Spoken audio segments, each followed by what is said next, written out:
Say something. Like I mentioned, if I have to disappear for a while, that's because I finally get food and I don't want to eat before the rest of my family does. Southern hospitality. All I've had to eat today is like a burger and candy bars because social distancing is fun and there's a vending machine downstairs, so that's fun. But there comes a time in every nerd's life where he has to kill the party with a hodag. And that's just my favorite word to say. So that's how we're gonna. It's from like, I don't want to call it mythology because that's wrong. It's a hodag is a like Bigfoot but in Wisconsin, and I learned that today. So that's cool. But time for more Spoopy Kingmaker here in the greatest trial of a millennial's life, I suppose I'll say. And as always, Ross, Jeff, Robin, Sven, Emmy, Chewy, when you get here, thank you for your support. Seriously, like, it is much easier to function in a world where we're all social distancing when I get to make my money sitting on my butt on computer. Last time was a blast, shall we say. So I want to do the in-character reflection before the combat, if it please the court, so we can put a voice to a token, and because, like, last week was really, really, really good. That said, yeah, it was. Given, I'm gonna burp. I've had too much Diet Dr. Pepper. I'm drinking so much canned diet soda. I'm turning into Matt Pat. Yeah, but due to crises and how crappy the world is, if you don't really feel like being in character this week and you'd rather just show up, bonk it with a hammer, it dies, you are just say pass when it comes to you, and you get the hero point for now. The man, the myth, the local boy about town who's finally got pushed over the edge. I was kind of wondering in my head how long it would take Vin to snap, and we're there. Ross, old buddy, old pal. Pass, right? This is where I say the word pass, and I just completely ignore any social obligations, right? Exactly. That's okay, the cool. Strict upside. No. I'm not taking the wimpy way out. Not today. Not today. Not today. Not today. But yeah.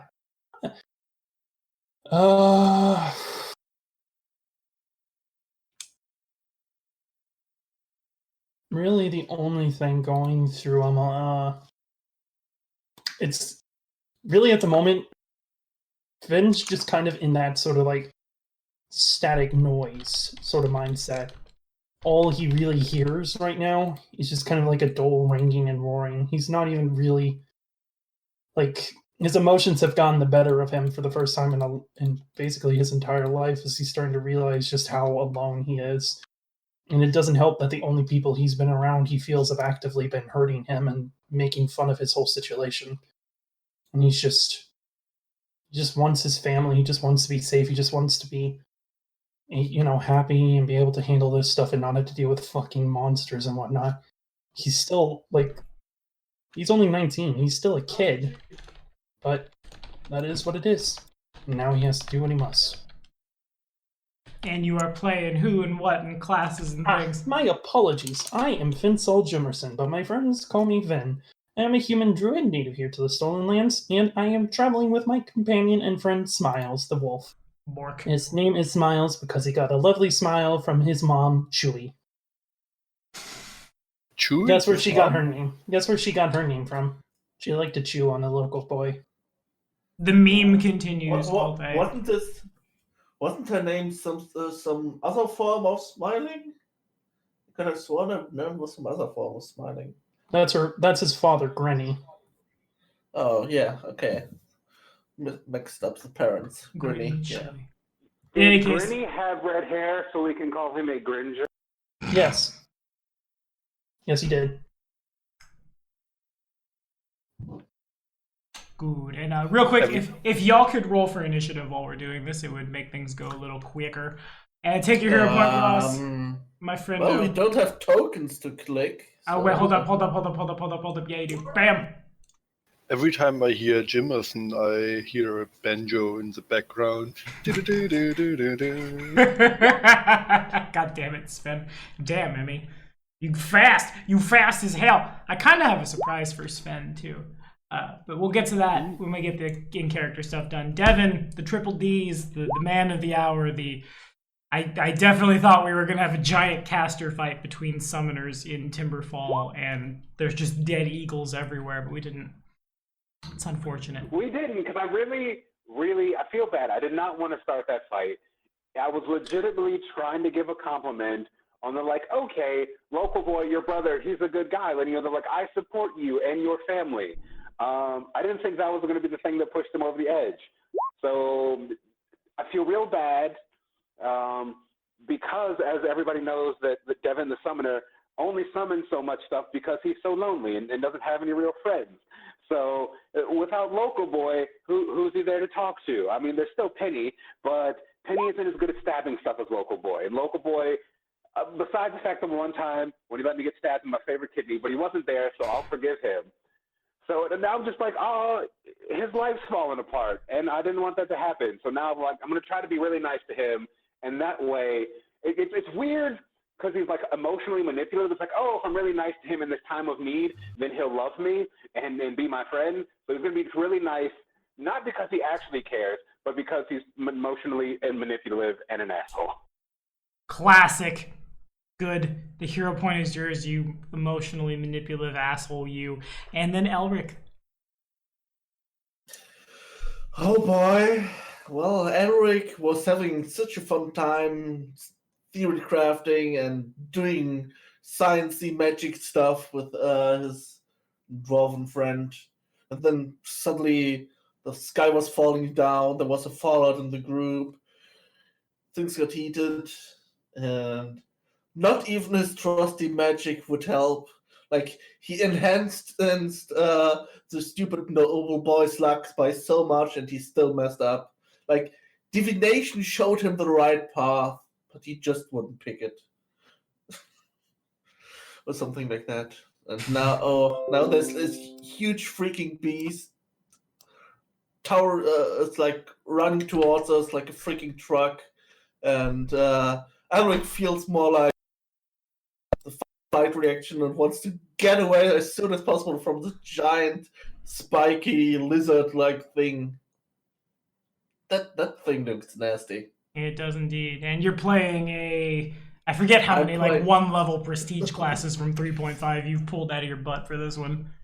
Well, currently I'm playing first level Foresight Wizard and 2 levels of Dreamer Keeper, which is a prestige class that combines both divine magic as well as normal arcane magic.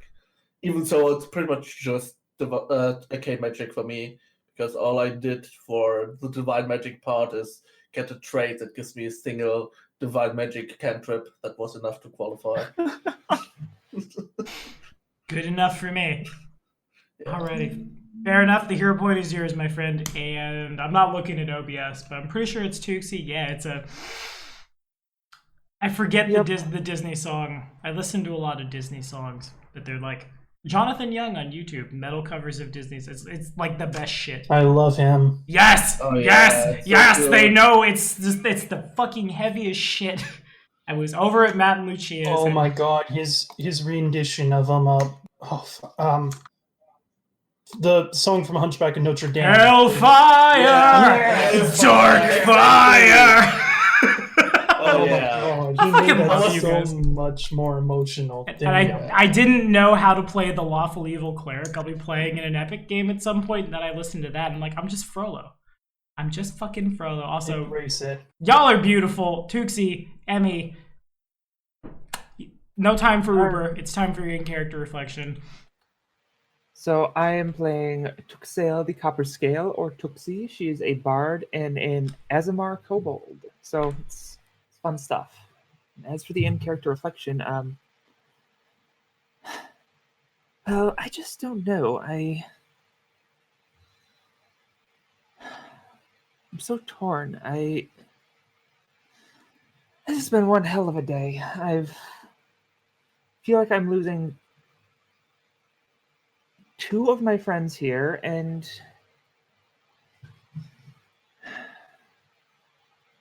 despite what I try to do to make it better, whatever I try to do to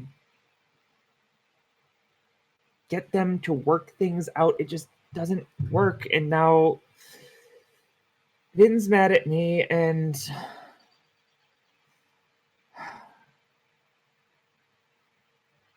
Sparkles, I just don't know. Sometimes he says things that are so stupid. I swear that he could starve a mind flayer.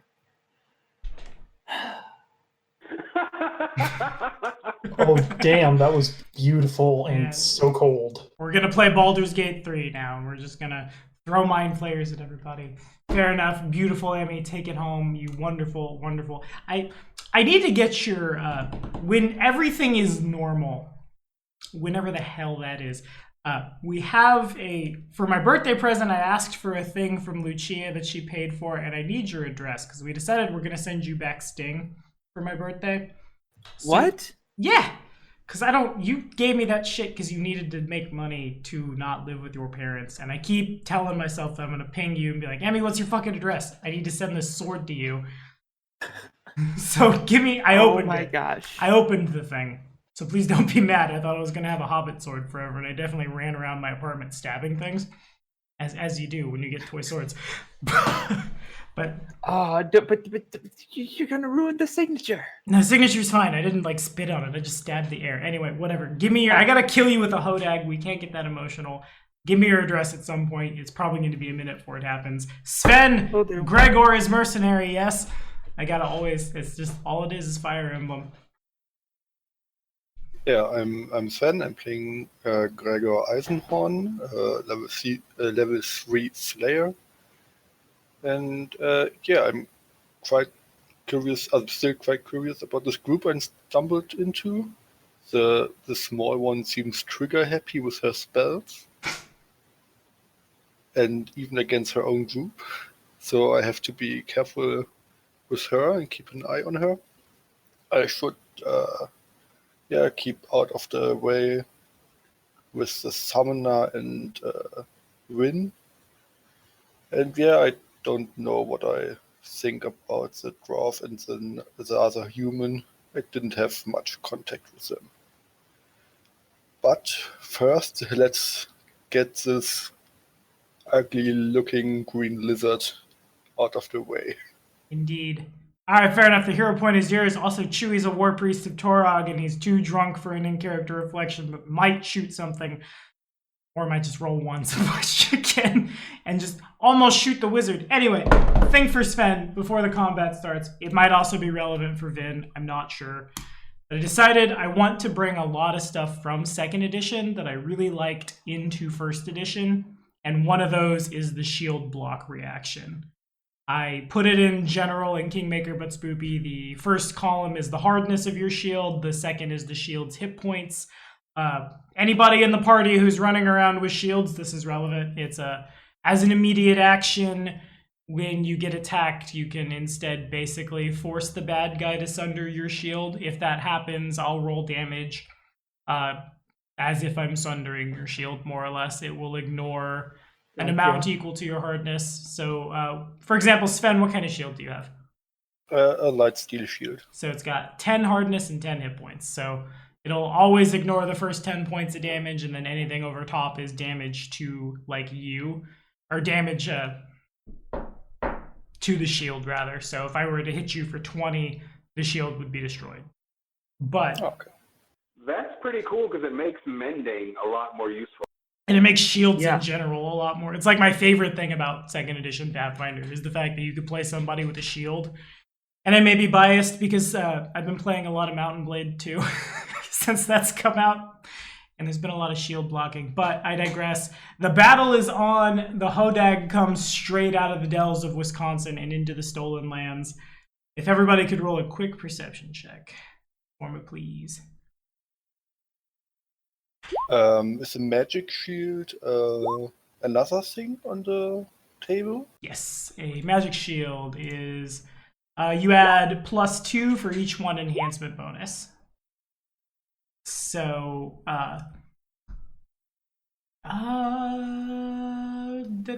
because I got a magic shield. Is it +1? Yes. So you add +2 to the hardness for each +1 enhancement bonus, and its hit points are 10 per.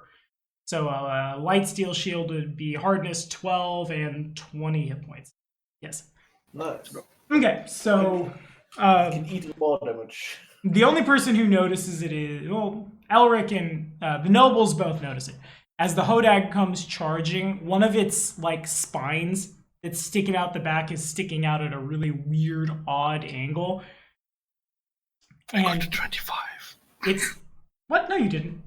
Oh, you did. Yeah, Oh yeah. God, you did. Fair enough. Sorry, friendo. And also Gregor notices it even better. It's weird. You're not sure what that is. Almost as if the Hodag had gotten hurt, and then Gregor, you see the light of the sun catch on it. There's a sword stuck in it, as if someone had just like run up, jammed a blade into the side of the thing, and then run off. It stands to reason. A Hodag is an intelligent creature, a intelligent magical beast. The how do I want to say it? The analogy about the lion with the thorn in its paw, right, comes to mind for everybody, because Yeah. it's hurt and it's pissed off, but that doesn't mean it's not usually a pretty cantankerous monster anyway. But Tuxie, We can do like Ray did in the last Jedi movie or the last Star Wars movie, Rise of Skywalker. We can heal it, and then it will give us. indeed. Take it away, Well, Tuxie. hopefully our druid is in a good enough condition to talk with animals and not murder them, even if they're magical. So, what is how does that sword look? You don't notice it with a 2 perception. You're probably just that's more true. like, oh my god, giant monster. Fair enough.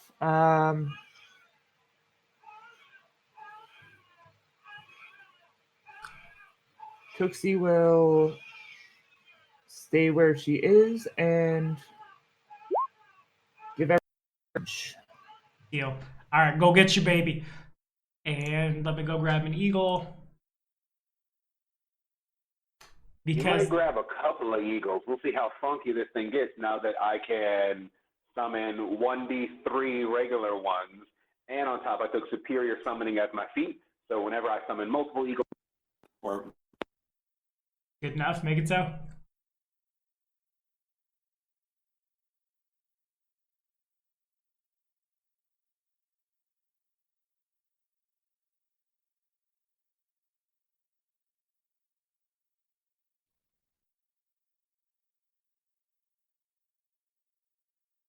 Well, is there a roll of the D3? I see him lighting up, but I can't hear him. Oh Is he no. talking? Oh, he rolled. Oh, there it is. All right, we got 2 eagles.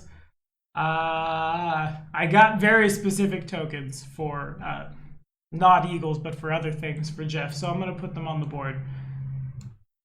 Welcome back. can you hear me now? Yeah. Yes. I'm using my phone and it got all weird. And Oh, really? Those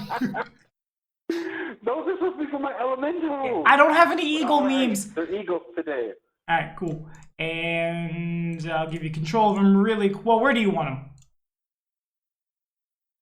Well, I saw that like maybe it's possible that we can reason with this thing because I saw the sword in its back. So we'll keep them close to the side of me just in case some bullshit happens. But they're not gonna like. Normally they go off and like attack right away, but they'll sort of wait around just in case. All right, good enough. So holding action in case the thing does a bad thing. Yes. Alrighty. Anything else from you? No, that's all. All right, Vin. I should also say, real quick before we start actually moving, unless you have a fly speed, the ground is difficult terrain anywhere where the ground is not predominantly like yellow.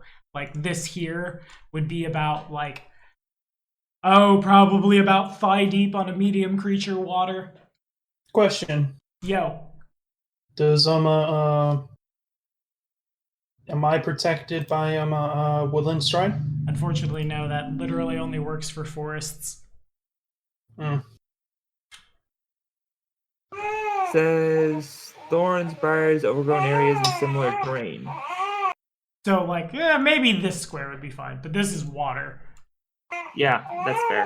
Go get your baby. Your baby needs help. Kate's got her. Good. All right, Druid. Tommy, I don't have control of the tokens. I'll real quick. Boom. Control. I should just make random summons to drag from somewhere other than a folder. And you got him. Whoop. Yeah, boom. Oh, Vinny. All right, so first things first, I'm going to say, I'm just going to shout a word in Druidic, and that's going to activate Smile's Dire Caller. So he's going to grow up to one size. You To got become it. a size large. So let me +2 here, -2 here. And then the bite goes from a 1d6 to a 1d8.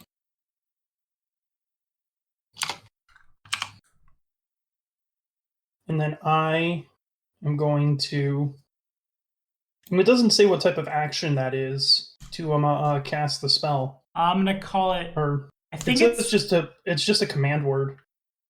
I'll call it a swift action from Smiles, since it's just Okay. a once a day thing. I could be wrong. And then I'm going to step up over here, and I'm going to cast Iron Skin on Smiles. Okay, fair enough. So he gets a +4 bonus to his natural armor enhancement. Okie dokie.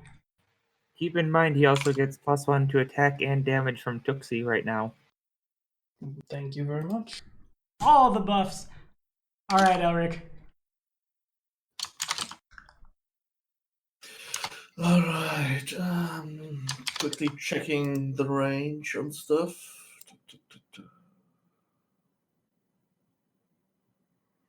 Okay.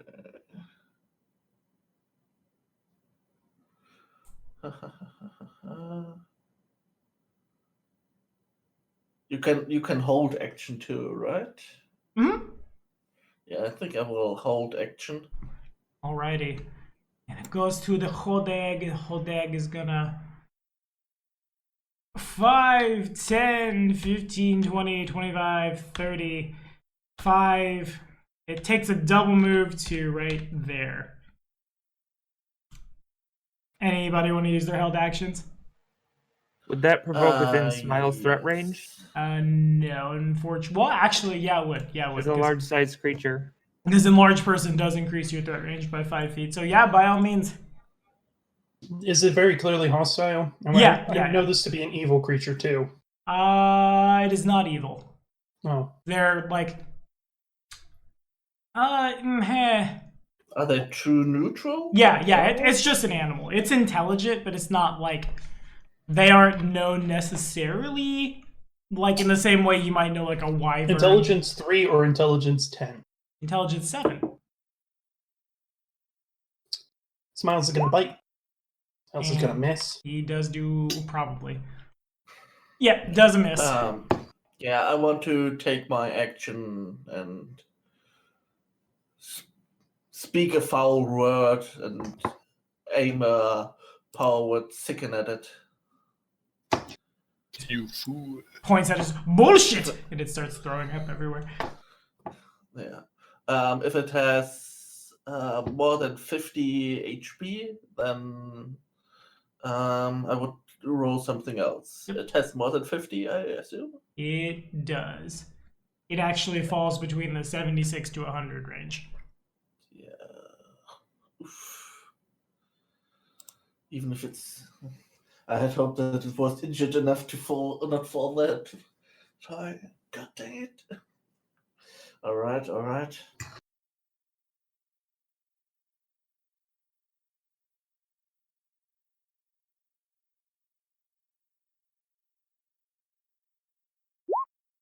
God damn it! Aw. Ah. Well, it's definitely. Do I get a will save? No, you don't get anything. Fair enough. It Wait, what? Power words don't give saves. They are based on HP. feels good.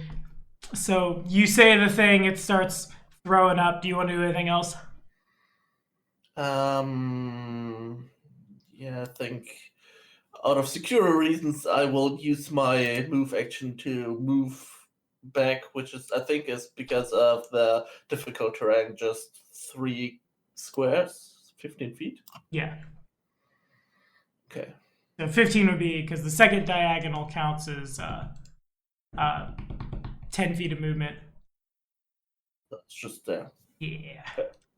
And Ragnar will also take a 5-foot step back and bam! Unfortunately, unless he has precise shot. I'm assuming he does not. So he fires his gun and goes to reload it, and he almost hits. He probably bounces off his Smiles now like ironed fur, basically. He says something not nice in Dwarven, and Gregor. Quick question, taking potions, is that a move action, a standard action? Part of a move action to draw it, then a standard action to drink it. Okay.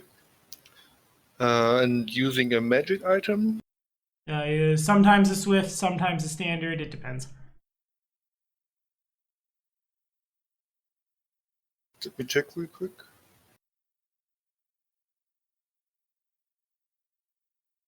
It doesn't say anything in the Belt of Healing about that.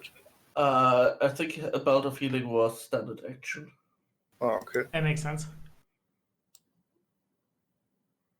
Yeah, then I will Works. use... Kind of works like channel positive energy, but that you deliver with a touch. I will Instead of use like- the Shield of Potion, Shield of Fate Potion. Okay, sounds good. I got 2, so Sure. 1 less. And anything else from you? Can I still do my enemy thing with the rest of my move action, or is that too... You need to use a move action to draw the potion and a standard action to drink it. So you have a swift action left. And I think you need a move action to study your target, I'm pretty sure. Yeah, I need Okay. to move action. Yeah, then I'm just standing here. All right, Jeff, want to do anything with those eagles? Yeah, so before we hit to the top of the round, I thought we were going to try to talk to him, but I guess I'm the only ones who didn't notice, like, hey, we could be nice to the eagle, or I mean to the big scary monster. So can I get my eagles to fly over to it, and I guess a strength check for them to try to pull the sword? Sure.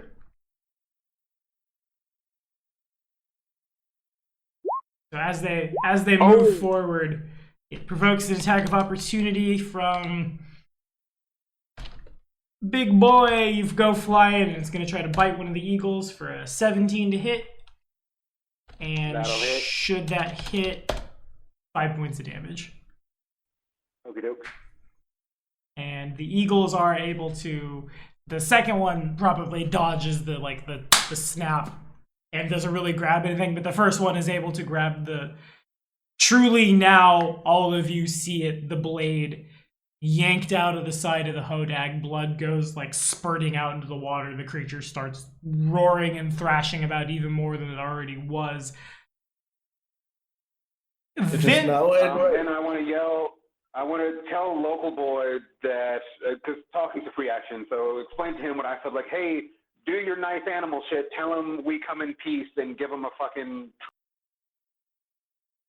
And speaking of local boy, you definitely, as the sword comes out, Vin, you recognize Monroe's bastard sword.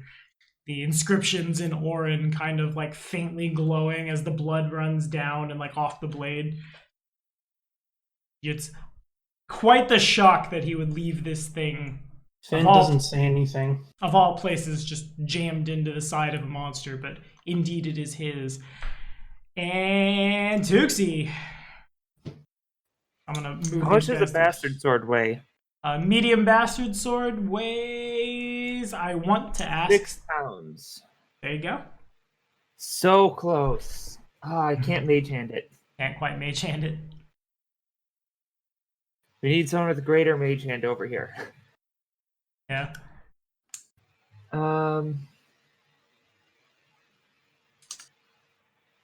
Well, she's going to maintain the bardic performance with the Inspire Courage. And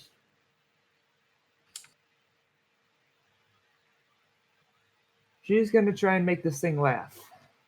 Okay, fair enough. See if it works. Idios Laughter. Make sure this can target me. It can indeed target me, but it's got a +4 on its save. Meaning it goes to this. Oh god. And it just barely makes it. The creature... Oh god, the sound is kind of like a serpent hissing, kind of like a bull snorting, and then like mixed together and put a tremolo on it.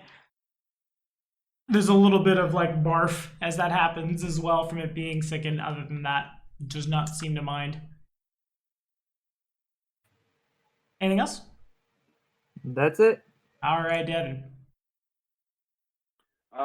So does it look like Local Boy is going to do what I wanted him to do? So he's still all in his feelings, so he's not going to try to calm me down? Local Boy hasn't even acknowledged your existence. God damn it. All right, so if it looks like he's not going to do anything, I'll get rid of one of the eagles and then bring out No Beard. Alrighty. Would you like to send away... God, I can't think of... Mr. Johnson or Mr. Balboa? There we go. Which one got attacked? The other one was attacked. I'll send away Rocky. We'll keep Dwayne. Okay. And No Beard. We'll keep Dwayne.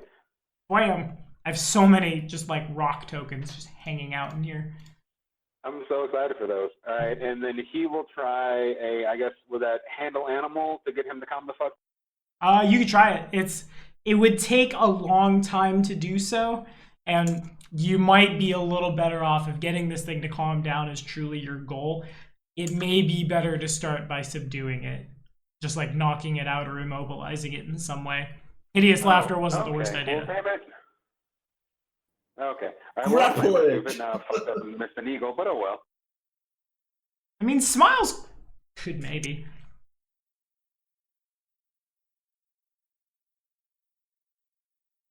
All right.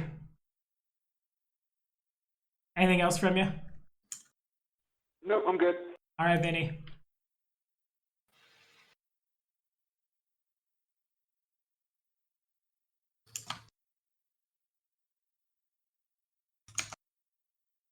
All right. There he is. He made it. I'm sorry, I'm just like... I'm gonna do it. Okay. You succeed at whatever your intent is.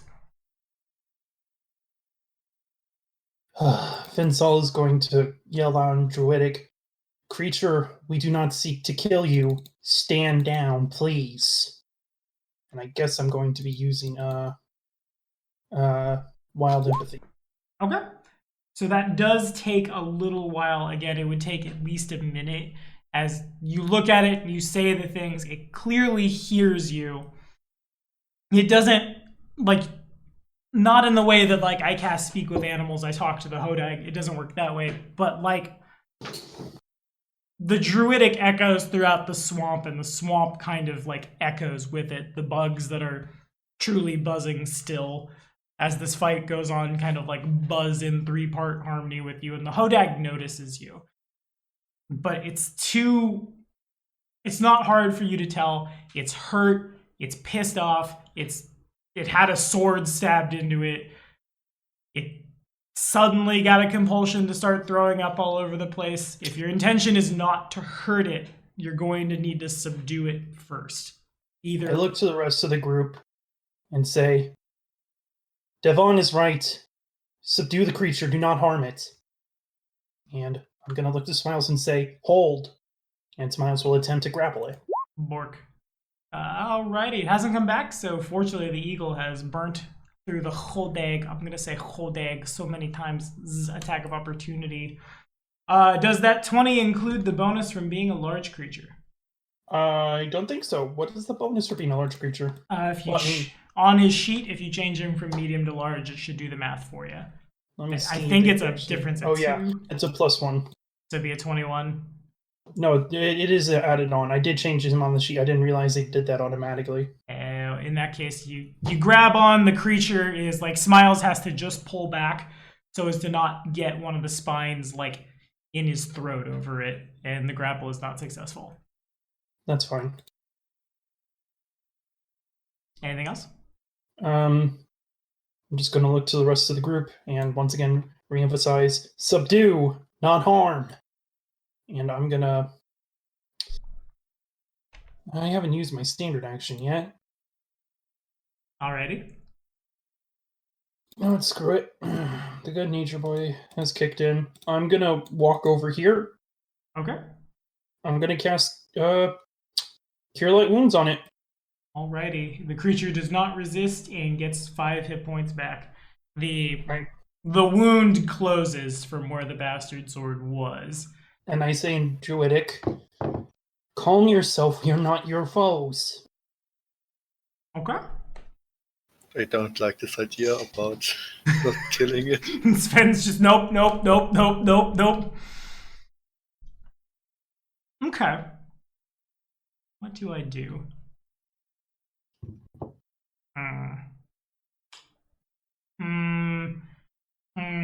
How smart is 7 intelligence, really? I mean, isn't that smart enough to speak at least one language? He wants to be an American idiot. It's smarter than a lot of barbarians. Probably. If Chewie didn't need his int, it'd be smarter than the War Priest and maybe even the Bard, maybe the Summoner too. Smarter than everyone in the squad who's not a wizard. Hey. 10 in. Huh? Jeez, fair enough. Alrighty, the Hodag turns and it I actually have 12. Jesus. 15-point buy and he's got 12 intelligence. Well done. Well played, friend. The beast turns and it puts its head, which is about as big as, like, from the top of Vin's head to, like, the bottom of, like, if there was a bust of Vin, about that big, and it leans down, and the noise, the vibrato of angry monster meets serpent kind of sounds like the Rancor, or the Reek from episode 2, I suppose, a little. To just continue making Star Wars jokes, it sniffs, and it sniffs, and it sniffs. And it goes to Elric. Okay. Maybe I can help the druid out. I will use my 1 daily use of my Arcane Bond to recast Insight of Good Fortune to give our druid advantage, basically. Okay, cool. Works for me. Oh, also I need to get closer, so I'm in range, I think. I'm not Okay. sure, but actually... Yeah, I it need should to be.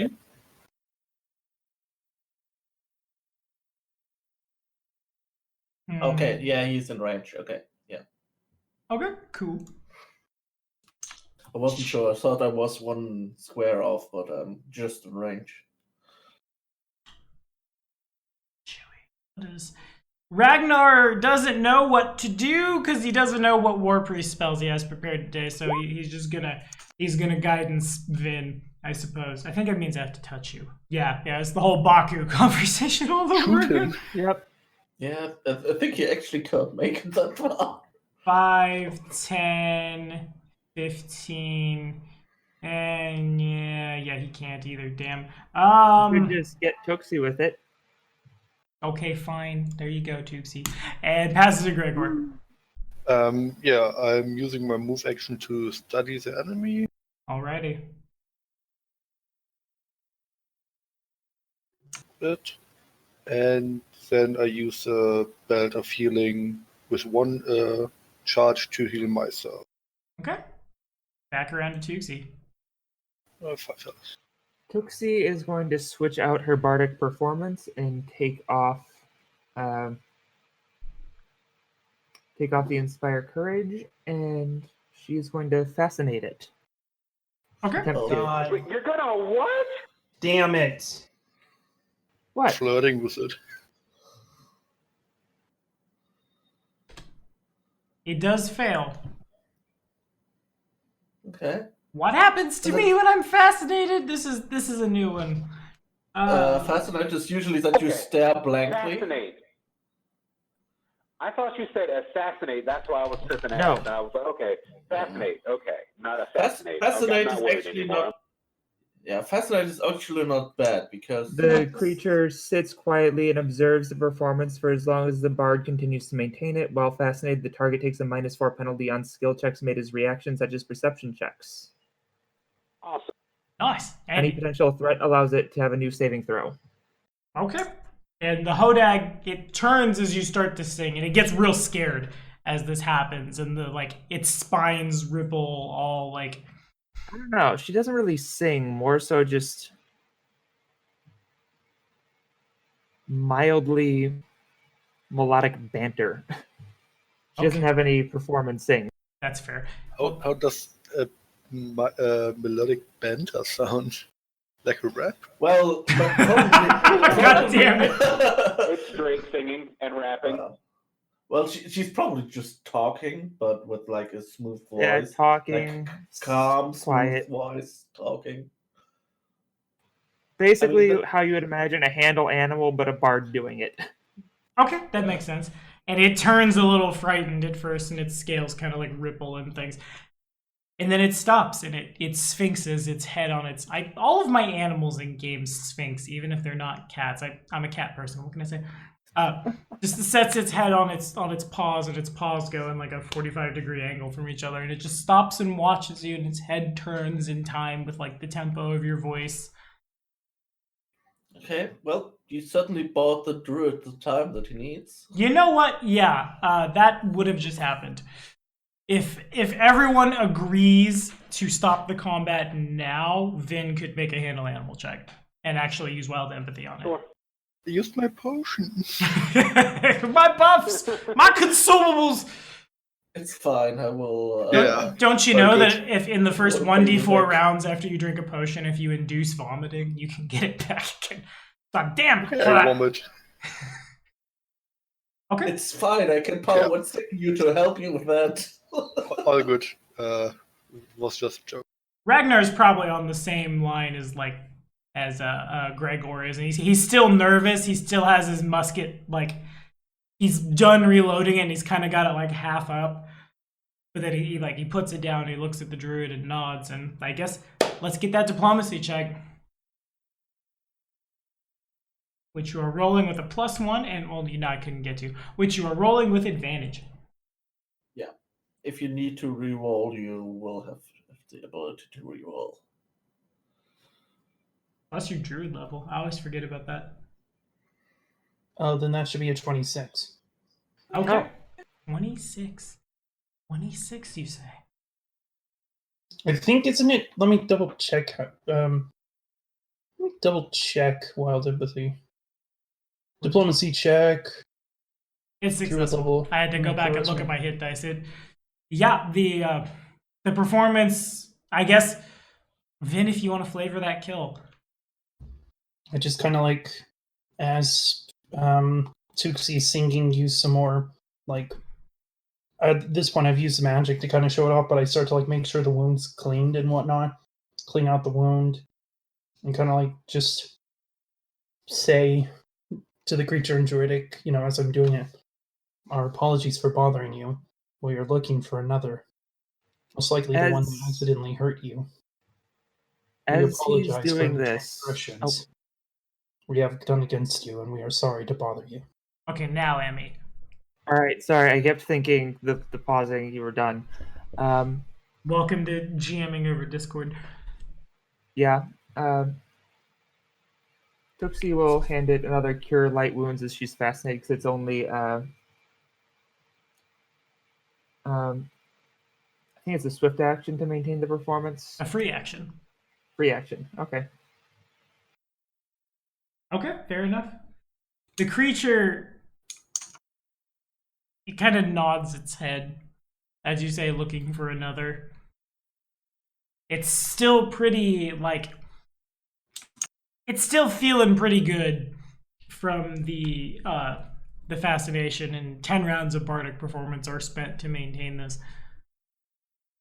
As if it were just waking up, or just coming back to its body after a very resounding performance.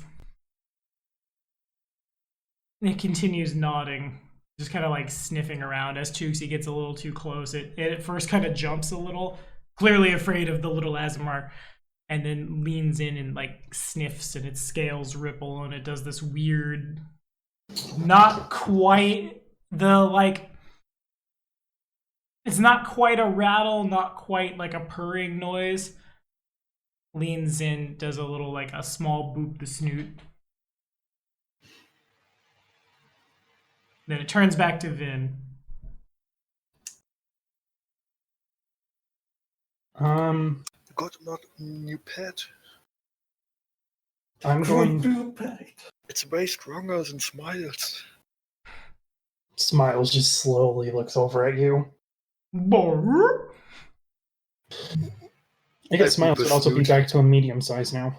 Okay, how long does it last? I think Dagger Call only lasts a minute. Fair enough, yep. Yeah. Back down to normal pupper size. Normal pupper. Borp. I'm gonna ask it. Can you gesture to where you last saw the individual that did that to you? It turns and it kind of starts walking back from the direction it came. It stops when it gets right about here, and then it turns around. It's like its entire head, neck, and looks back at everybody to see if you intend to follow. Finn is following behind at a distance so as to not make it uncomfortable. Okay. Ragnar is probably a little like, what in the hell is this thing? But all right. Druid's doing druid shit again. The druids, I haven't had enough to drink for this, and now that the combat's over, I'm basically an NPC again. Thank you for that, Starbucks. Burn the system down. And you go, and he walks back to there's a survival check that it leads you to. Huzzah! Oh, Vinny. Oof. I'll give Can you I some roll kind of survival inspiration too? there. Yeah, everybody can roll. I'm gonna use my hero points to reroll that. Oh, then I don't have to use the timely Just wait a inspiration. second. Okay. Use it. Or wait, you can do something to give me a reroll?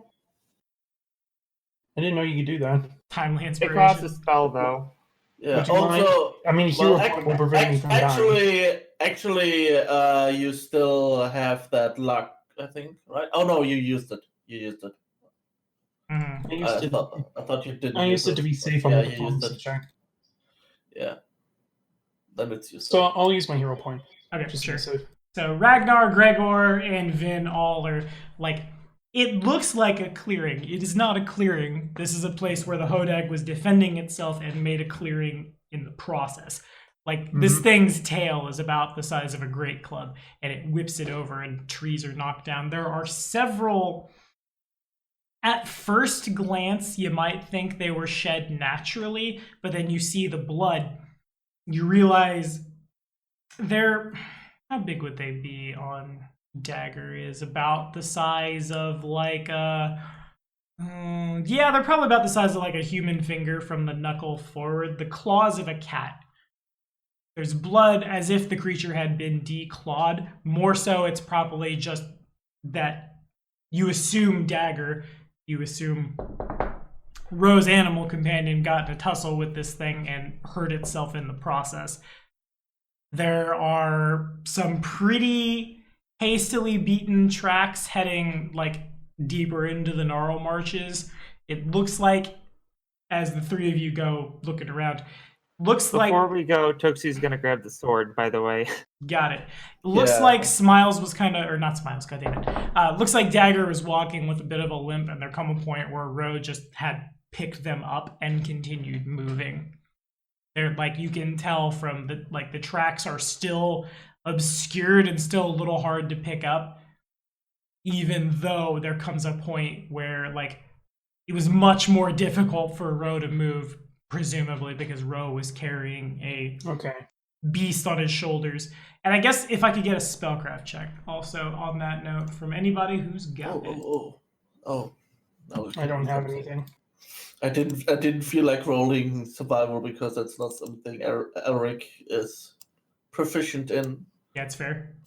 But yeah, Tuxie, something that I you it's pretty easy to recognize when you like the runes in. Does anyone speak or read? Well, speak or read, it'd be the same damn thing. Anybody speak Orin, language of the air elementals? Nope. The runes are kind of wispy, and you look at them, and they don't change into something else, but they do seem to kind of move with the wind as the wind hits the blade of a +1 bastard sword. Wait, so I missed it. Does someone speak air language? Because if I could summon an air elemental if we needed to read it. If it was... Fucking summoners. Yeah, you could too. Hey, what's that shit Then say? how do you translate the what? I mean, does the air elemental speak common? That is anything I summon, we're psychically linked. Oh, right. Oh, gotcha. Got him. What do you mean I now have to figure out what that sword says? Damn it. Well, let me see. Comprehend languages would that also work? That would also do. No. Yeah. I think so. Oh. Is it a magic Yeah, weapon? exactly. I mean, I've got more summons than you have spell slots. If you want me to use my summon. Indeed. Yeah, probably. I mean, comprehend languages is something that I always have prepared because as a divination wizard, I need to fill some slots with school spells, and that's my divination slot filled. Makes sense. Okay, either would do it. And yes, Sven, it is a +1 bastard sword. Belongs to someone you haven't met yet. I imagine I would recognize and be able to say, oh, no. I would also mention that's Monroe's. Is it Tootsie someone you sorta- know? That's my brother's. Oh, okay. Damn it. Tootsie will sort of waddle over, holding it out in her two claws, like you would if you're presenting some sort of nobility item or whatever. She goes, "What do you want to do with it?" I can carry it until we find him. That sounds like a good idea. Okay. Yeah, I sling it Besides- about around my back. Besides, my family's very much a practical group. All right. Tootsie will hand it over. Okay. And Gregor has the thing. The Hodag continues just kind of like sniffing around. Did you figure out what the sword said, or is that not? Yeah, I know what it says. I was just like, oh, what does it say? My improv foo is great. And I usually have a kind of idea for what things are, and then you latch onto a thing, and I'm like, this, and then we go with it. And that's how you GM, kids. Okay. But yeah, if however you want to translate it, it's certainly translatable. Your call, y'all. Yeah, I'll use my elementals up because that way you can save spell slots later. So, and that way I can read it and then seem like I understand stuff, and I'll be even more important. And then I can tell Local Boy what his brother's sword says because he doesn't know. Maybe he'll like me if I can connect him to him. Good enough. That one kind of hits the nail a little hard on the head. Actually, that one doesn't. Of all the rock memes, I mean, Rocky Horror Picture Show might be one of the harder Well, ones. you could have. There was an actual Rocky in Rocky Horror. I've never seen it. Oh my God, it's so stupid in the best way possible. Fair enough. And it tells you, it's kind of the runes. I don't know the proper term to say what I'm trying to say, but I'm sure we've all been in a house at some point in our lives where somebody had the live, laugh, love on the wall. Now I can't not picture that's what his fucking sword says. His sword says live, laugh, love, and he's so mad. No, there are several runes put together in such a way that it reads differently depending on if the sword is pointed blade down or blade up. Blade down. Oh, okay, that's pretty cool. Blade down, it reads resolution. Blade up, it reads execution. That's cool. Ooh, that's bad. Yeah. The Gregor, as you, I guess also, and Tuxie, I drum on things when I'm trying to make my brain go. It turns out, Tuxie, as you hold out the sword, it doesn't like mechanically leave your hands, but it does kind of, it feels a little lighter than it should. And the wind it's not particularly windy out today. But as you carry it, the wind kind of like faintly picks up around you as if it was constantly blowing at your back. And then Gregor, you pick it up and you throw it on. Like you'd have to put it in your sheath or carry it because this thing was sheathed in the hodag. It's kind of the same effect. And he'd like hold it like a blade and you can feel the wind like being pulled with it, almost as if you could channel it. And then I carry it in the sheath of my weapon and carry my weapon. Okay. So to protect the blade of this blade. Works for me. The hodag, as you guys are talking and reading and things, near the clearing where the fight happened, there's a kind of just looks like somebody had violently dug up the earth and made a very makeshift den. Clearly the hodag's den. It's gone to the point where like it's still watching you, but it's gone back to where home is, crawled up inside, and its little head just pokes out. I'm gonna walk over to it, just kind of like near it, and kind of like kneel down to be kind of eye to eye, and saying Druidic, "I'm sorry for this attack." It nods its head once. My name is Ven. Do you have a name, friend? Or something you'd like to be called? He just kind of boops the snoot. So, Snooty. Boops again. I shall call you Snooty. How does that sound, friend? Boops again. There's a faint, like, hiss, rumble, growl noise. It seems to be content with it. It's probably mostly just content that, like, the sword had been run into the creature's, like, if it were a human, it had been stabbed through the collarbone in such a way that moving its, like, right forelimb would, like, to walk would aggravate the injury and cause the blade to twist a little bit. I'm gonna reach into my pouch and pull out some jerky that I normally keep as a treat for Smiles and toss it to him. Toss it to Snooty. Snooty's head, it probably is a little more like a turtle than I'm giving it credit. The head like just snaps forward, grabs it, and then goes back. I can bring you some more meat later if you want to, Snooty. It snoots you again. I like that you're consistent in your naming style for animals. Yes. Well then, Snooty, I'll come back and see you more later, but I got to go find my brother. I'll stand up and turn back to the group. For good or for worse, I feel like you will have a much easier time tracking him now. I'm gonna walk over to Devon.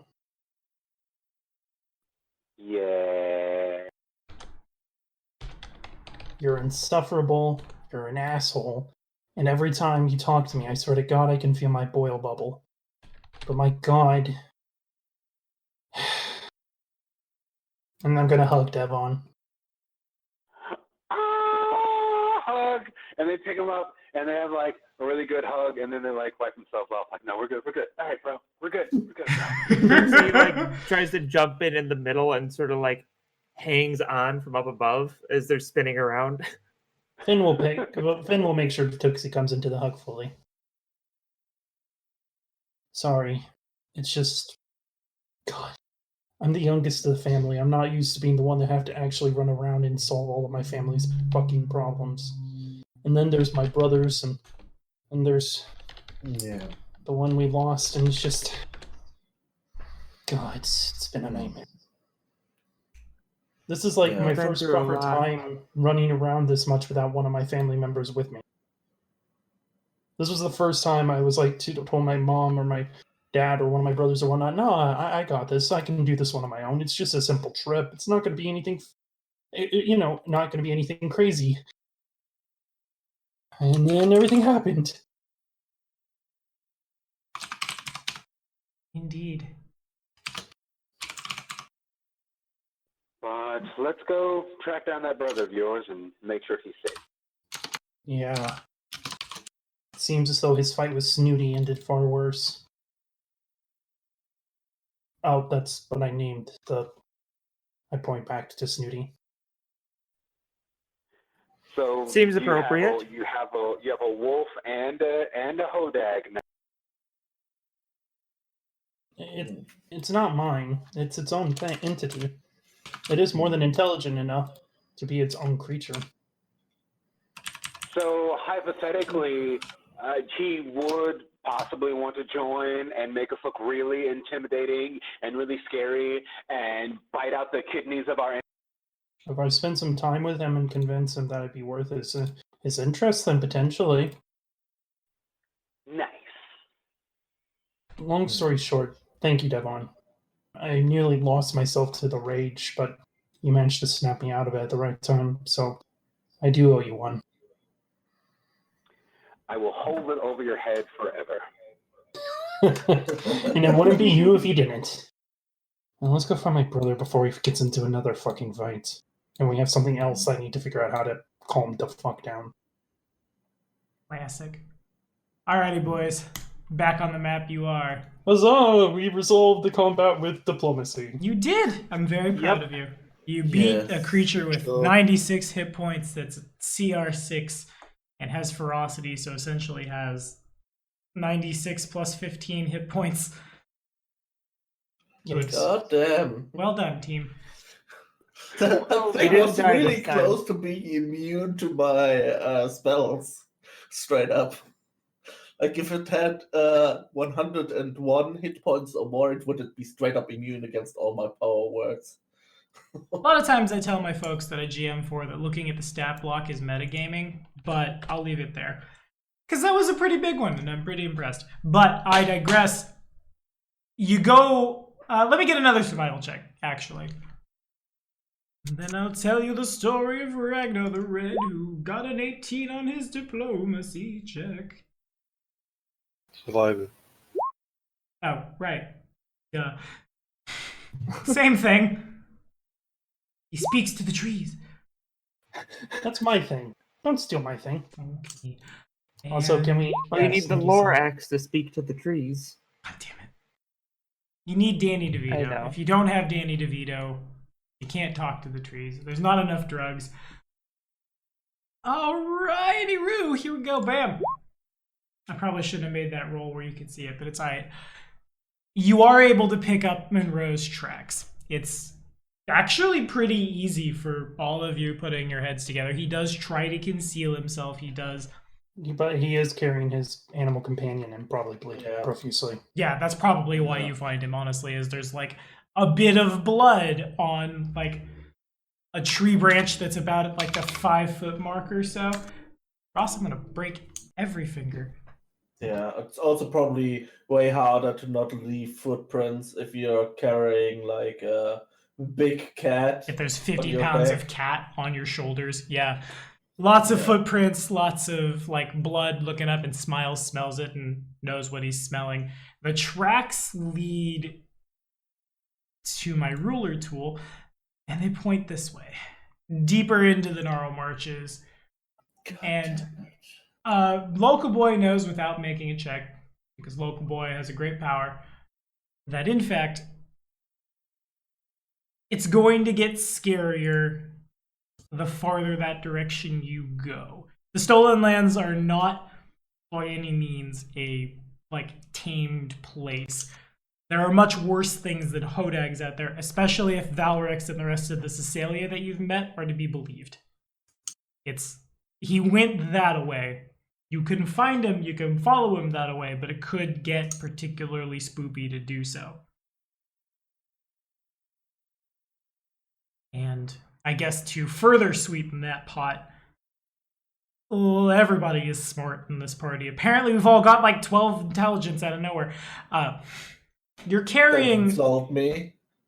Yeah, not the wizard. The wizard's sitting on his like 40 intelligence, just ha ha. But Ro is out a magic weapon.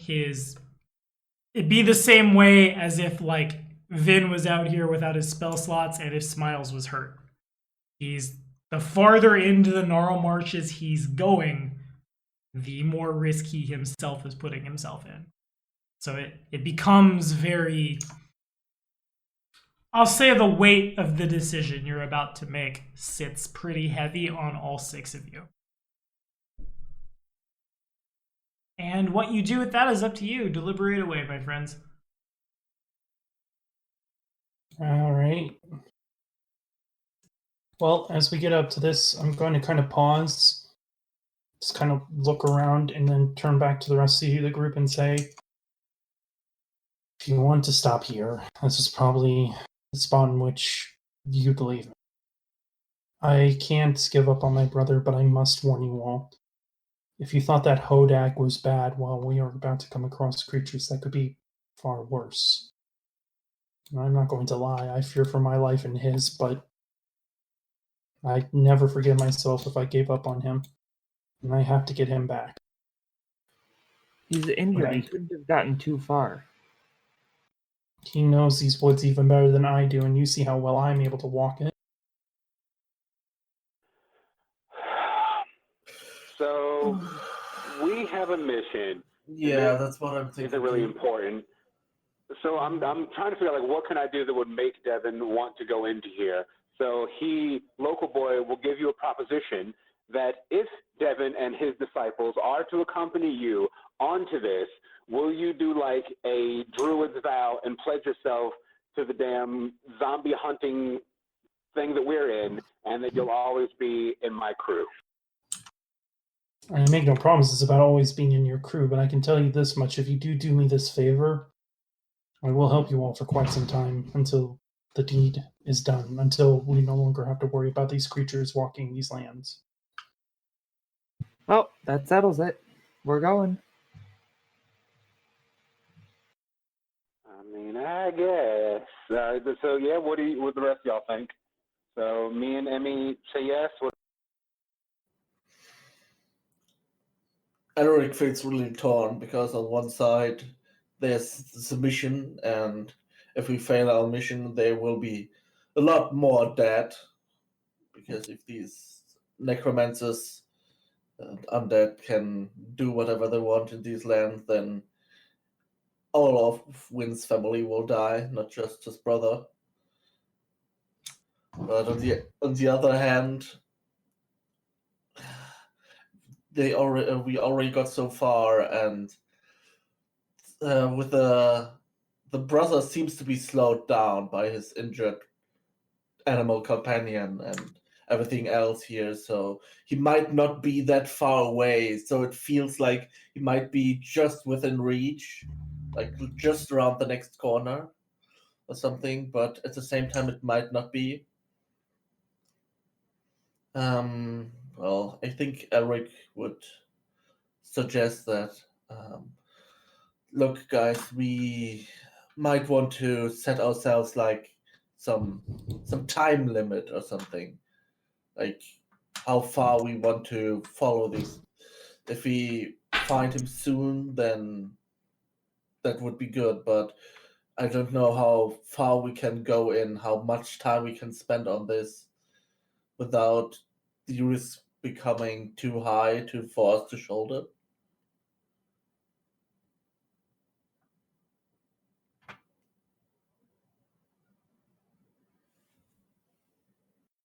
Anybody else want to weigh in? I don't think a time limit is necessarily appropriate, but I think we should base it on what we encounter. Well, if we encounter another thing like the Hodak, there might not be something that we can do. We survived the Hodak because we could pacify it. I don't think we could have bested it in straight combat. And if what he says is true, there are even more scary things ahead of us. then these things live in these places. So they will probably not be stopped by the environment like we are. Like we can't move very fast through these lands, so we probably wouldn't even have the option of running away. Whereas you're in a swamp as well. You probably, and Local Boy knows all the things. The stuff you're gonna run into out here is, as much as y'all can like logic and reason it out, what would happen is either A, if the Whispering Way has been screwing around out here, you're gonna run into like bigger undead than just zombies that have been left to run around and play havoc out here, and who knows what the hell that means. Or something along the lines of like an ambush predator. You don't see the anaconda in the water until you're drowning, or the crocodile until it is death rolling you, or the spiders until you're webbed up. The spiders that are like as big as that hodag was, I should say, so on and so forth. There are also rumors in this part of the world of more like, Local Boy has not seen any of them, but there are rumors of things like marsh giants, swamp drakes, things like that make their home out here. In the same way that like rumors of hodags make their way back to Timberfall, so too, like, oh, I swear I saw a marsh giant out there and its best friend 1d6 will-o-wisps, or like some noise like that.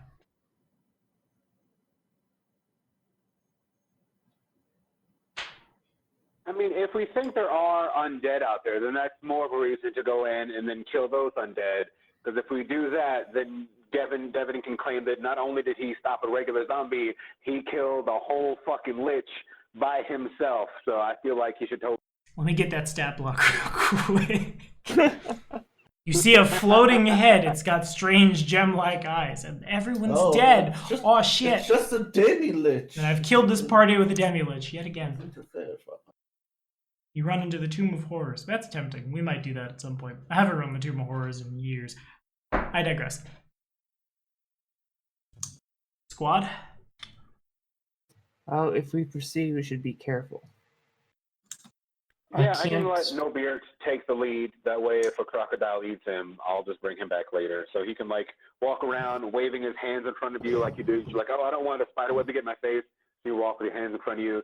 So he'll go, I guess, trying to make a target of himself so that way we don't become targets. So he'll be like a distraction. I can't go back now myself alone. If I leave him out there in this time, I'm most likely leaving him to his death.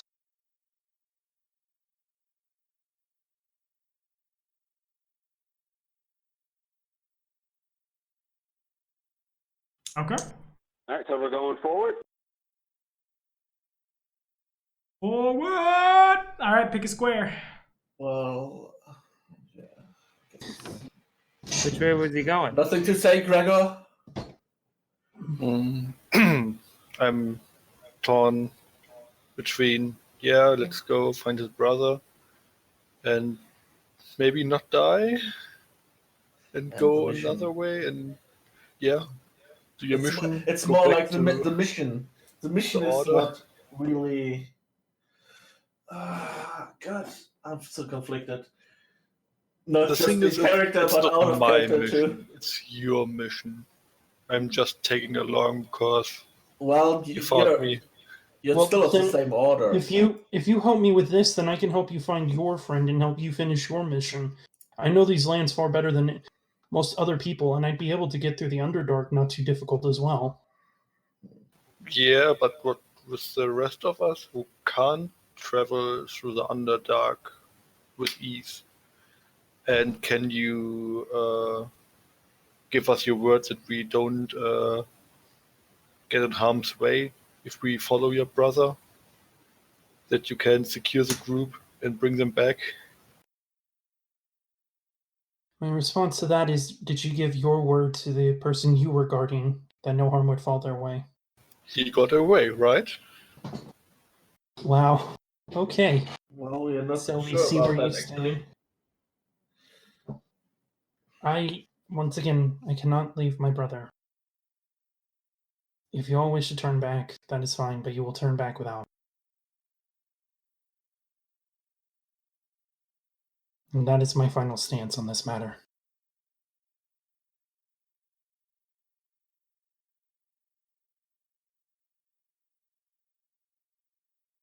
I exhale and say, okay, fine, whatever. But I keep the sword You know what? till we find your brother. At this rate, you can keep the sword after we find my fucking brother. Bastard obviously doesn't need it. Gets himself in enough trouble without it. Well, Elric doesn't have that strong of a willpower. He isn't very good as a leader figure, so he probably gets convinced by the others, even so everything inside of him is screaming for him to go back, especially because he's down pretty much most of his he's down all of his second level spells and only has a few minor first level spells slots left, so he's feeling kind of vulnerable. But that's probably even more of a reason to stay with the group and not be so foolish as to try getting back by himself. Okay. So it sounds like we're moving on. Yeah. Everybody, as you move into the next hex, you make your way through. You stumble upon it seemingly out of nowhere. Knowledge religion check appears. One of my players in Wrath of the Righteous hates when I start the flavor text with, knowledge nature check appears. I should probably get out of the habit of doing that, but I think it's cute. Like, it's very helpful. Like, okay, now it's very, I guess, it is breaking of immersion, but if you're like, you're doing a game, okay, this is what we need to go now. it's always Jeff with that validation from downtown.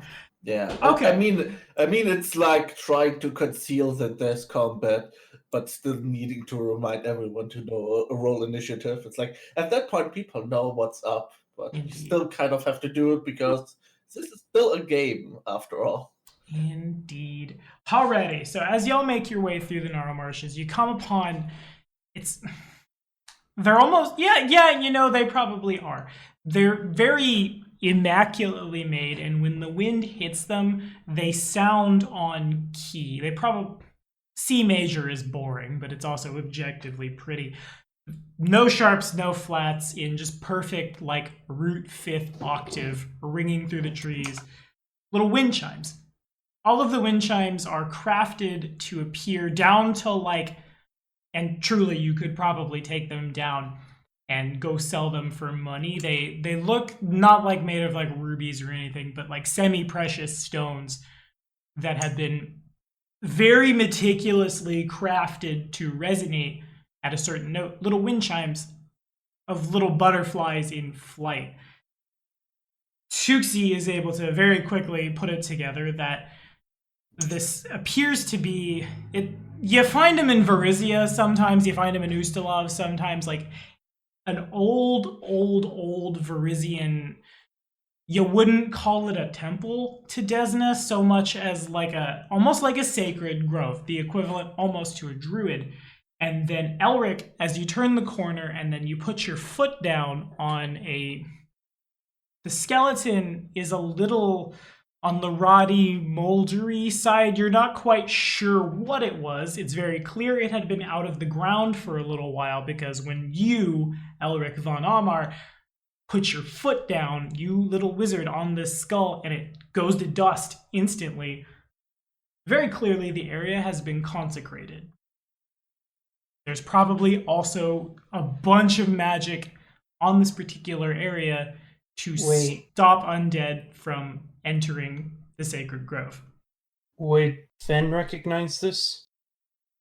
It would certainly tie a lot to my sister Vercintia. Vercinta she doesn't always maybe not this flamboyant. She's a priest of Desna. Exactly. She is known for making I'll guess that at that point, yeah.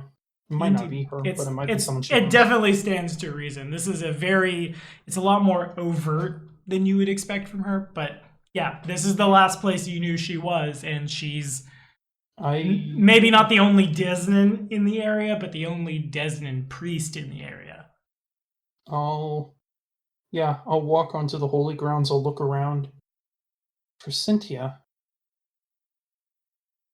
That might. Oh, I hope by the gods she was here. I hope by the gods she's the one who did this. If For Cynthia. your brother found this place, then maybe he tried staying here too. Well, like this consecrated place would probably be a good place to rest if injured. If it's safe from the undead. Yeah. Sorry, it's just these chimes remind me of what my sister for Cynthia would make, although she wasn't one to make them as, I guess, flamboyant. I mean, these are up in the trees, right? Yeah, So, there are wind I chimes mage hanging hand in the them. tree. You could mage hand them, yeah. So can I mage hand them and, like, as we're walking through, just grab a bunch? Yes, 5 pounds.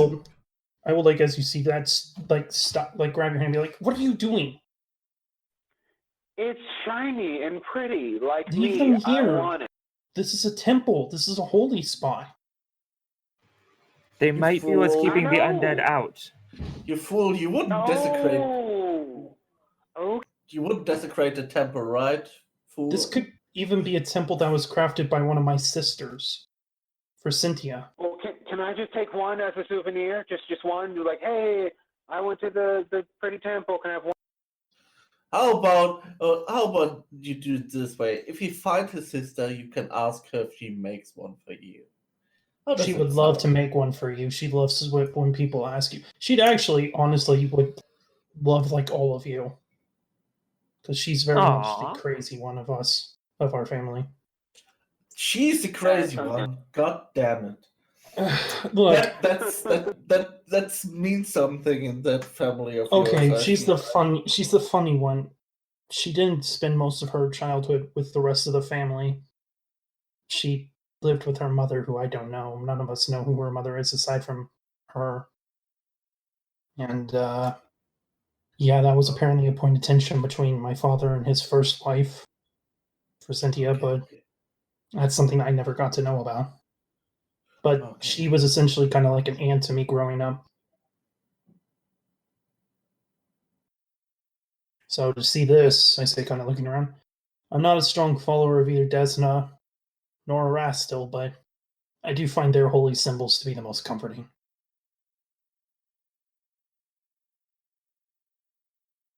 And the green faith, but that's Lively's particular favorite.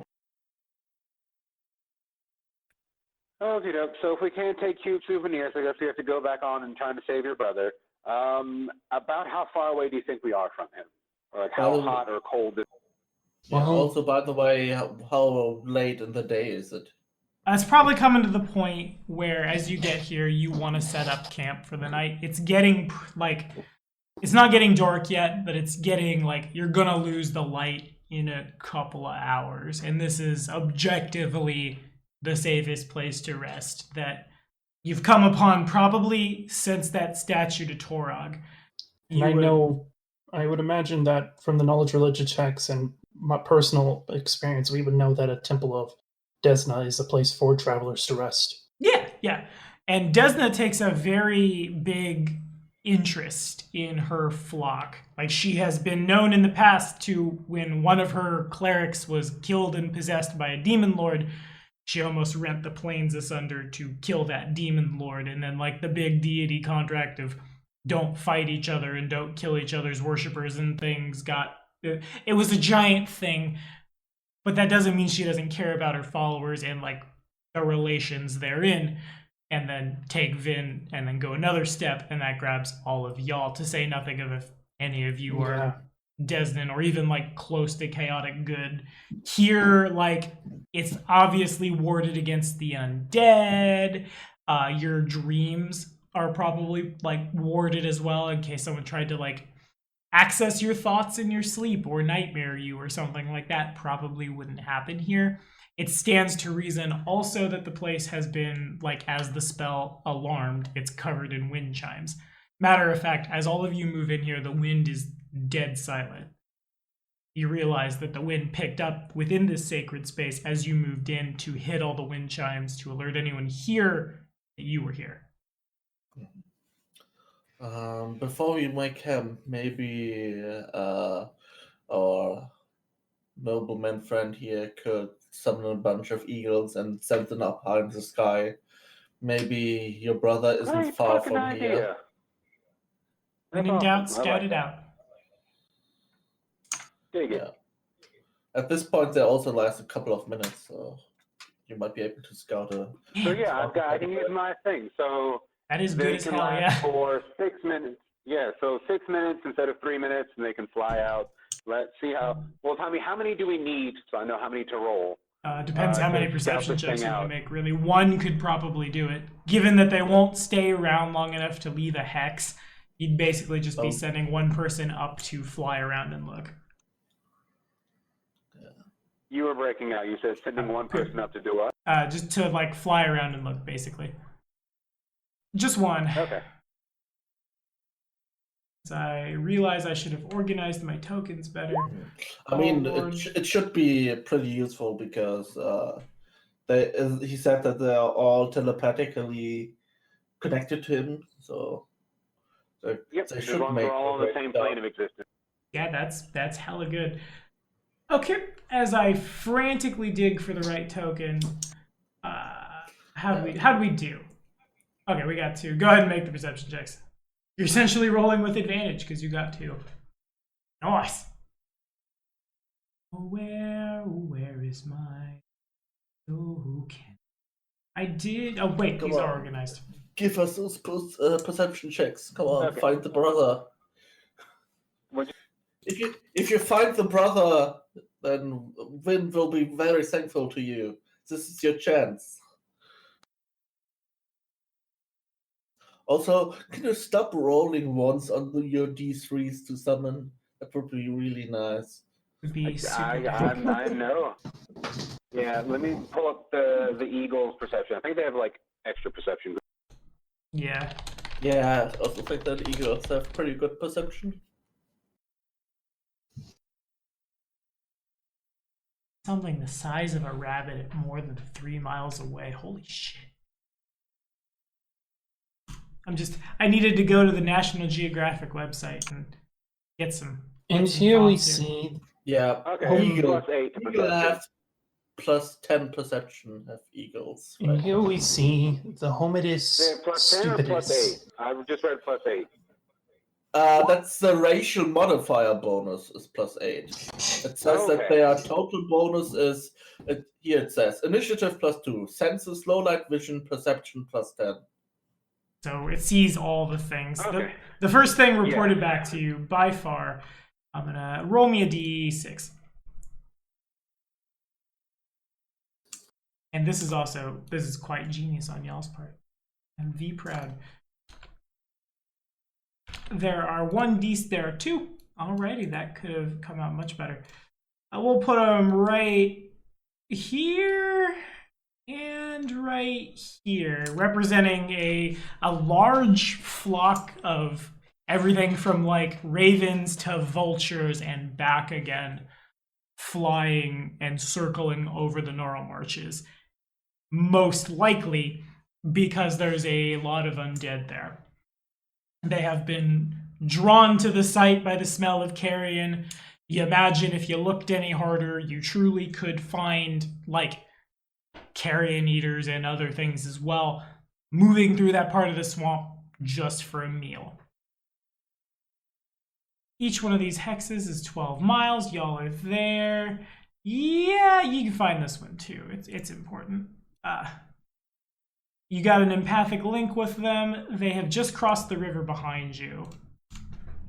You recognize the top of a humanoid figure, but when the information is relayed back that they are traveling with a wolf, the hobgoblin with the band of the Scarlet Hand has crossed the river and is heading in the direction of Timberfall and possibly also you. Wait, does that mean he has to walk through those whole thing of bear traps? He's already gone through them.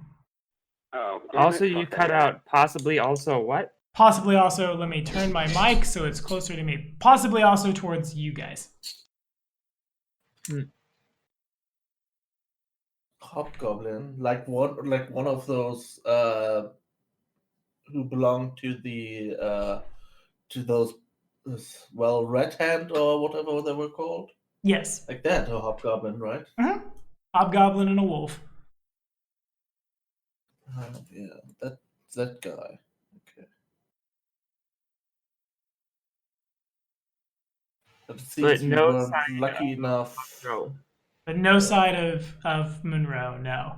That said, the Eagles have just flown up, looked around. They are seeing the things in the air or outside of the forest. Within the forest would be a little trickier. Yeah, I was hoping that the swamp would reduce the amount of trees far enough for them to spot it. Well, then I Not also lucky have. enough. Goddamn, I can try, and because I really want to find this asshole's brother. So what if I try this whole thing again with my earth elementals? And I think they have tremor sense. So would they be able to, like, they have tremor sense and earth glide? Could they move fast enough to, like, pop up like little golfers and see if they can find his brother? Not quite. Even at 3 minutes just booking forward, they would only get a little farther forward than you guys are before they would go back to the plane of Earth. Well, Okay. we are kind of hoping that his brother is close because he's moving very slowly, so we are hoping he catches up. That we Why don't we caught up by just search now. the temple? Maybe he's here. Yeah, Maybe that's sign of- also what I'm thinking, that he should send out his thingies. Because, I mean, we are about to end this day anyway, so using up a couple of his uses doesn't Oh, seem wasteful. I thought we were like, 'cause if he's not here, then he's definitely going to die if he spends the night here by himself. I thought, like, we have to go find him, even if it's like, hey, it's 11 o'clock and it's dark. If we don't find him now, he's not going to survive in the morning. I didn't think we were resting. Well, the problem is that if we try looking for him in the night, we can walk past him and not see him. Yeah. Well, why don't we look for him in here before we start doing anything else? Yeah, that's why I'm suggesting that he summons his thingies. Tootsie Oh, tries okay. looking I'll around, help but us she's look. not real successful. Yeah, you don't really find. What you do notice is as the sun starts to go down, it's in a taste of irony. Lots of the gems, like the semi-precious gems that have made the wind chimes, in fact, they are onyx. In fact, they are the gem used to make undead.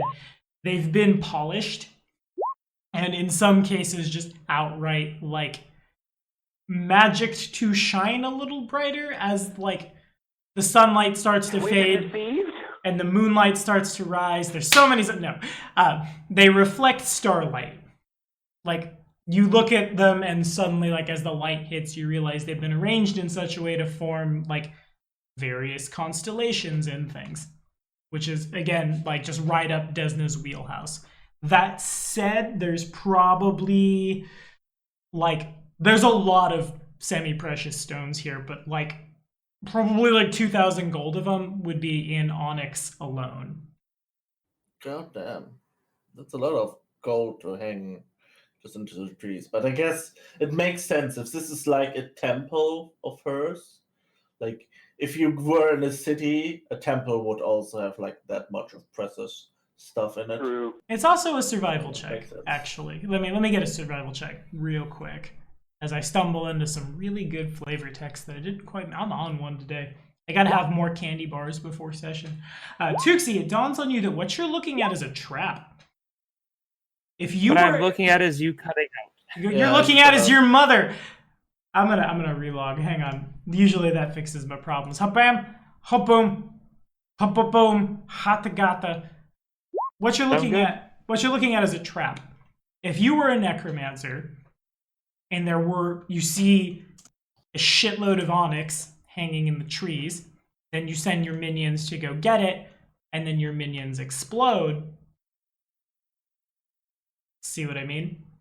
That's smart. Okay. It's also very like tongue-in-cheek to a necromancer. Dangling the fruit, come and get it, and then By the way, It's a trap. Win, does your brother have like magical abilities? Does he have like does he have ranger spells? Can he hide himself? Like camouflage magic or something? He's got a little bit of magic in him, but not like nothing to write home about. Okay. Well, one of the new things that I am capable of is something called an Arcane sight, which lets me see everything magical in my vision. So if he were to try to hide himself with magic, I could probably easily spot him. Okay. You look around, you don't notice anyone like invisible or anything. Would that pick up the fact that the area is consecrated?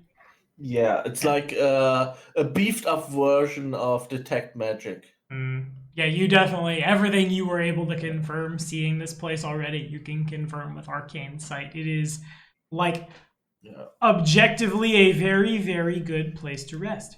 Yeah. In theory, you would need to give me some stuff like the strength of the aura and what school it belongs to, but I think we can skip that. Yeah, probably caster level, whatever minimum is, to have consecrated the area, and whatever school that is, but that's it. All right. But as you guys go looking around, it looks like Monroe came through here, and he didn't really stop. He continues on into the Gnarl Marshes. Again, this is someone who has had a sizable break into bad mental health. He's going to keep going until something hits him, literally or mentally, and causes him to stop and think. So it stands to reason he's probably moving on into the night. Or you I was hoping the whole deck would fulfill that condition already, but apparently that wasn't enough for him. Can we tell if he went up towards the Ravens or a different direction?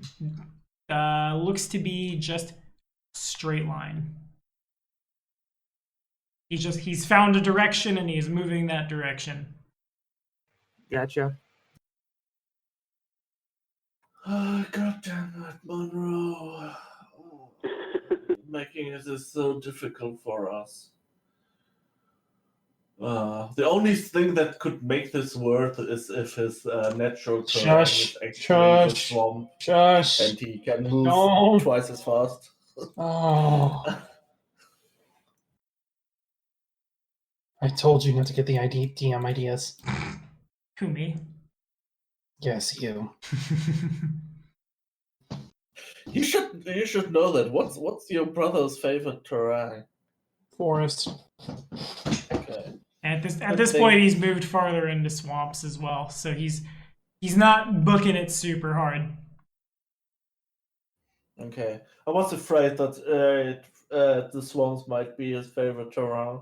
In that case, we had like no chance to ever catch up to him because he like just moves way faster than us. Oh, don't worry, that horrible possibility already that crossed through my mind. All right. Well, what do you guys want to do? Like, this is a good place to camp. Objectively speaking, like, Yes. it's very good. Well, then it will be a good place to bring. Oh shit! Damn my hiccups. Oh, that hurt. Then it will be a great place to bring local boy's brother and heal him up as we come screaming and yelling out of the forest while we're being chased of whatever we find when we find his damn brother. For the first time in forever, I agree with everything you just said. For the first time in forever. And Devin breaks out into song, prestidigitating little fucking ice crystals as he goes around. Okay. How much longer can we move before our characters are exhausted and need to do constitution checks? You're probably making fort saves to go to a different hex to resist fatigue. So not much farther. God damn it, people! God damn it! I'm sorry, did you expect Tommy to make this easy for us? We're supposed to be playing a Kingmaker game, and we haven't even gotten to the point at which we're building stuff yet. I'm too busy ruining Ross's family one sibling at a time. Yeah. Oh, wait, my family can do that by itself. You don't need any help from me. Oh, wait, we're talking in-game. You're bringing a nerdy wizard to your field day. I'm not built for this.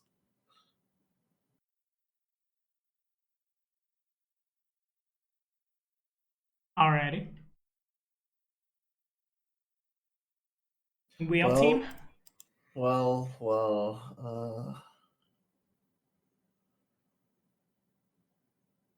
Do we have light? Do we have anything? Do we want to move with light? We probably do, right? I mean, But like we we might can't just see have to sit- rest here. God damn it, Monroe's being a dumbass again and constantly moving, but I don't think Monroe would, like, keep moving even through the night. Please tell me I don't think my brother's that stupid. Sense motive. Hmm? Sense motive, please. God. Oh, no. Please don't tell me. Oh, fool of a god. Oh. Your best bet right now is one of two things. You either go out into monster and zombie infested swamp in the night and hope you catch up with him before something else does, or you hope that something catches up with him out there and doesn't kill him, and it's enough to put the brakes on his bad day and he realizes what he's doing and he makes his way back. Neither options are all that good. They're both pretty Yeah. bad. Those are two terrible options.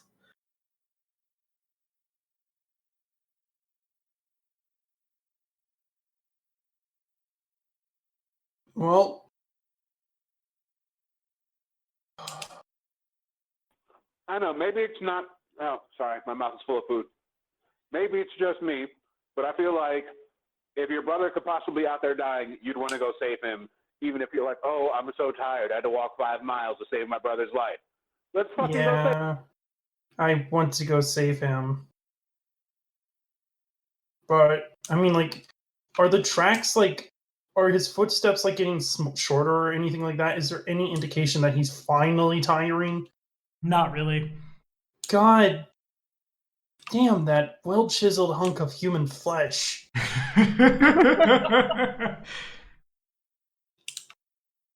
That just got strangely homoerotic. I'm excited. Oh, wow.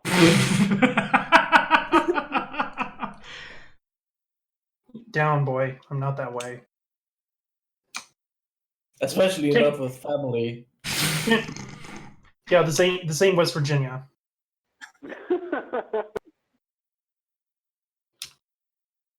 Well, I thought it I guess was we go forward always, on to wasn't it Alabama? The memes always say Alabama. It's Alabama or West Virginia. What? Arkansas as well. Occasionally you get Kentucky, yeah. Alabama's the big one. If you're going out of all of them, Alabama's the big one. Basically, think of that one song, Alabama, Arkansas. I sure love my mom and pa. Yep.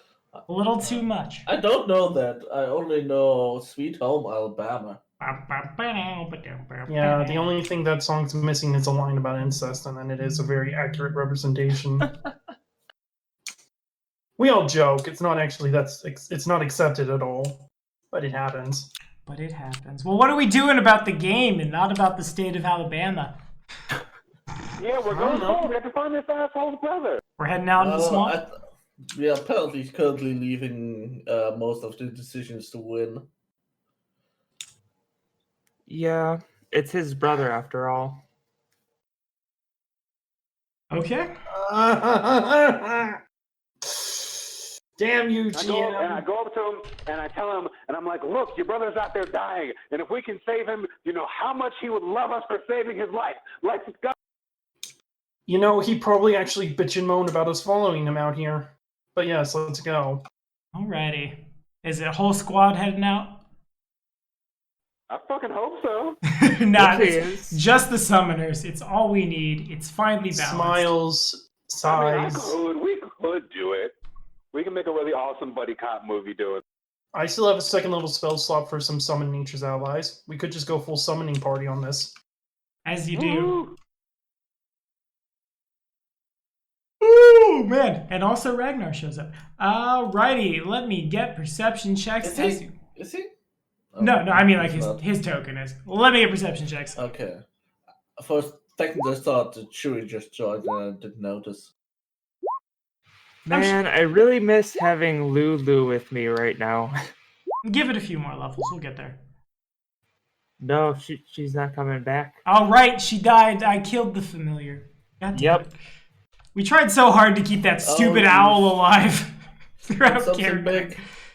Let's pray that that thing is currently in combat with your brother. Everybody sees it. It's really big. I just needed you to roll perception so I could stall and get the token out. In fact, it looks like a giant, like fish-like humanoid. It's hideously, grossly obese, green-skinned, webbed fingers. Honestly, you probably smell it before you see it, and the smell is not unlike bad chicken and not unlike good poutine. It's really disgusting. Are you trying to make a comment about poutine there? I love poutine. Also, it's a marsh giant. I'm just gonna mutter to myself, oh fuck, they are real. And it looks around and it definitely sees all of you, unless you want to make stealth checks. Does anybody speak giant? Nope. Well, if the thing starts talking, I would probably cast comprehend languages and hope that we can avoid a fight. Okay, fair enough. So you cast it, and it moves over as Anjanada, food or slaves. Stomp. There's this gross splashing sound. It leans forward as it does so. It picks up a particularly heavy tree branch and starts like juggling it almost. What are you? Fuck. Food or slave? There's kind of like Nay, we are but men. a rock.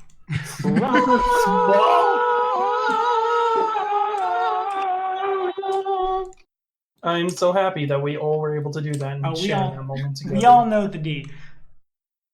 We are but small children giants. Okay. Maybe it's dumb enough to believe that. It doesn't seem to understand you. Doesn't Oh, right. I can just understand the language, not speak it. I forgot.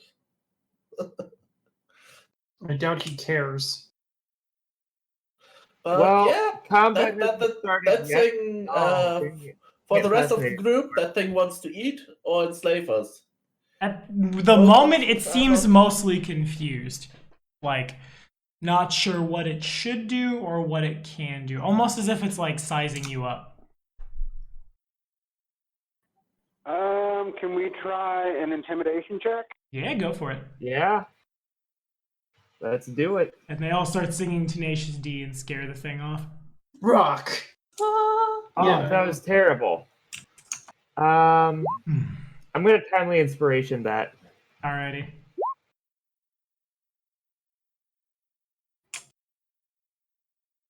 So that gives me a +1 to this.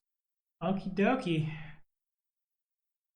So then we got 22, 24. Okay, so you all, I guess, just start shouting at it. Yet! Get on out of here! You yet! And it steps back. As it does so, it contacts a... You know what? To hell with it. You want this so bad. I'll give it to you. It seemed to not notice dug into a little bit of the water. And like a very like crappy little makeshift dig into the side of the mud and the water, and I can sleep here and it will be gross, but no one will find me. And there's a step, and then Monroe grunts and smiles, and Dagger meows. The creature is still too dumbstruck to know what's going on right now. I'm just gonna yell out as loud as I can in common, Monroe, I've come to take your drunken piece of shit ass home! He kind of just...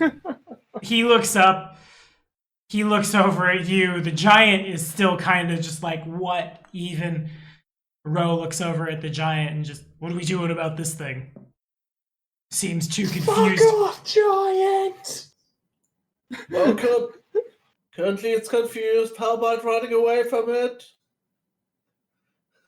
He looks over at Elric, looks back at Vin, looks at Elric, looks at the giant. You understand me? The giant just gonna... and which Elric understands is just, too many food or slave! What is going on? And then looks back. It does not, but it's not sure if we have food or slaves. Neither is good. One is worse than the other.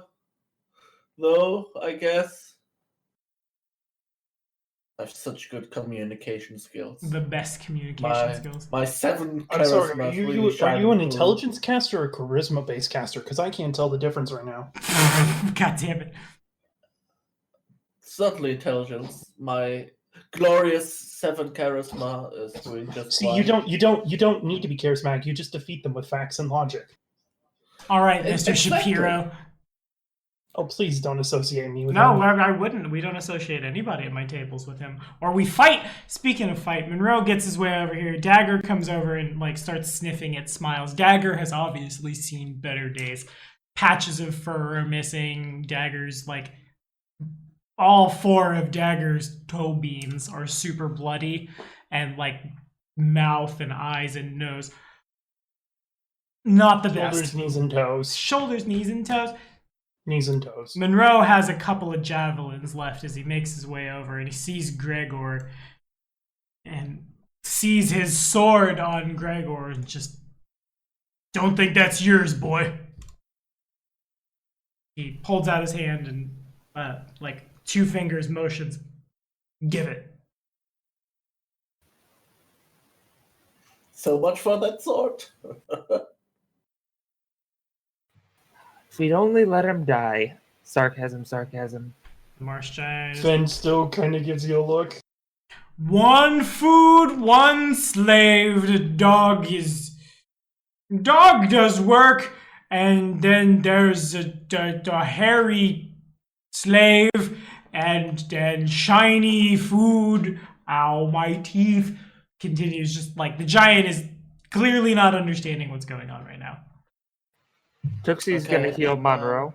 Okay, he appears to be fine in terms of hit points. Dagger is pretty Okay, beat well, up. Then but- Dagger. Okay.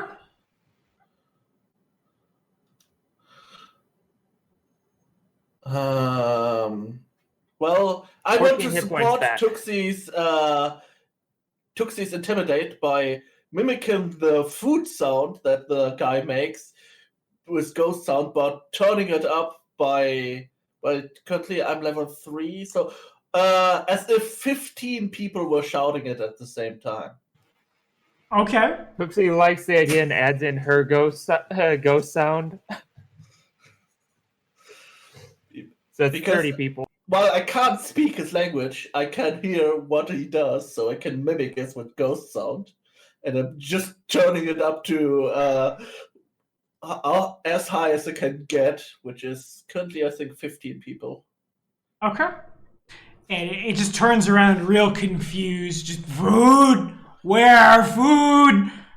And just kind of like starts storming this direction. All right. This is a good moment to get away. Back to the temple. Yes, back Yeah. to the temple. Back to please. the temple. Back to the temple. Back to the temple, back to the temple, back to the temple. Alrighty. Brave Sir Robinson runs away. And, Yep. Run away! Run away! and indeed, back to the temple. Oh, thank God. Oh, I don't want to fight I'm just giant, gonna- enormous creatures. I'm just gonna at this point. Devin is a cleric now. Devin saw this with his third eye. I said, we'll get him, and then we'll run back to the temple. I was right. I saw it in the breast milk. Monroe, as we get back to the temple and whatnot. Monroe, Can you slap him for me, please? I punch him in the face, Thank you. full force. Okay. He sees this. Oh, come on. He rolled a hit. Damn it. He's aware of the attack. He's mostly just roll to confirm.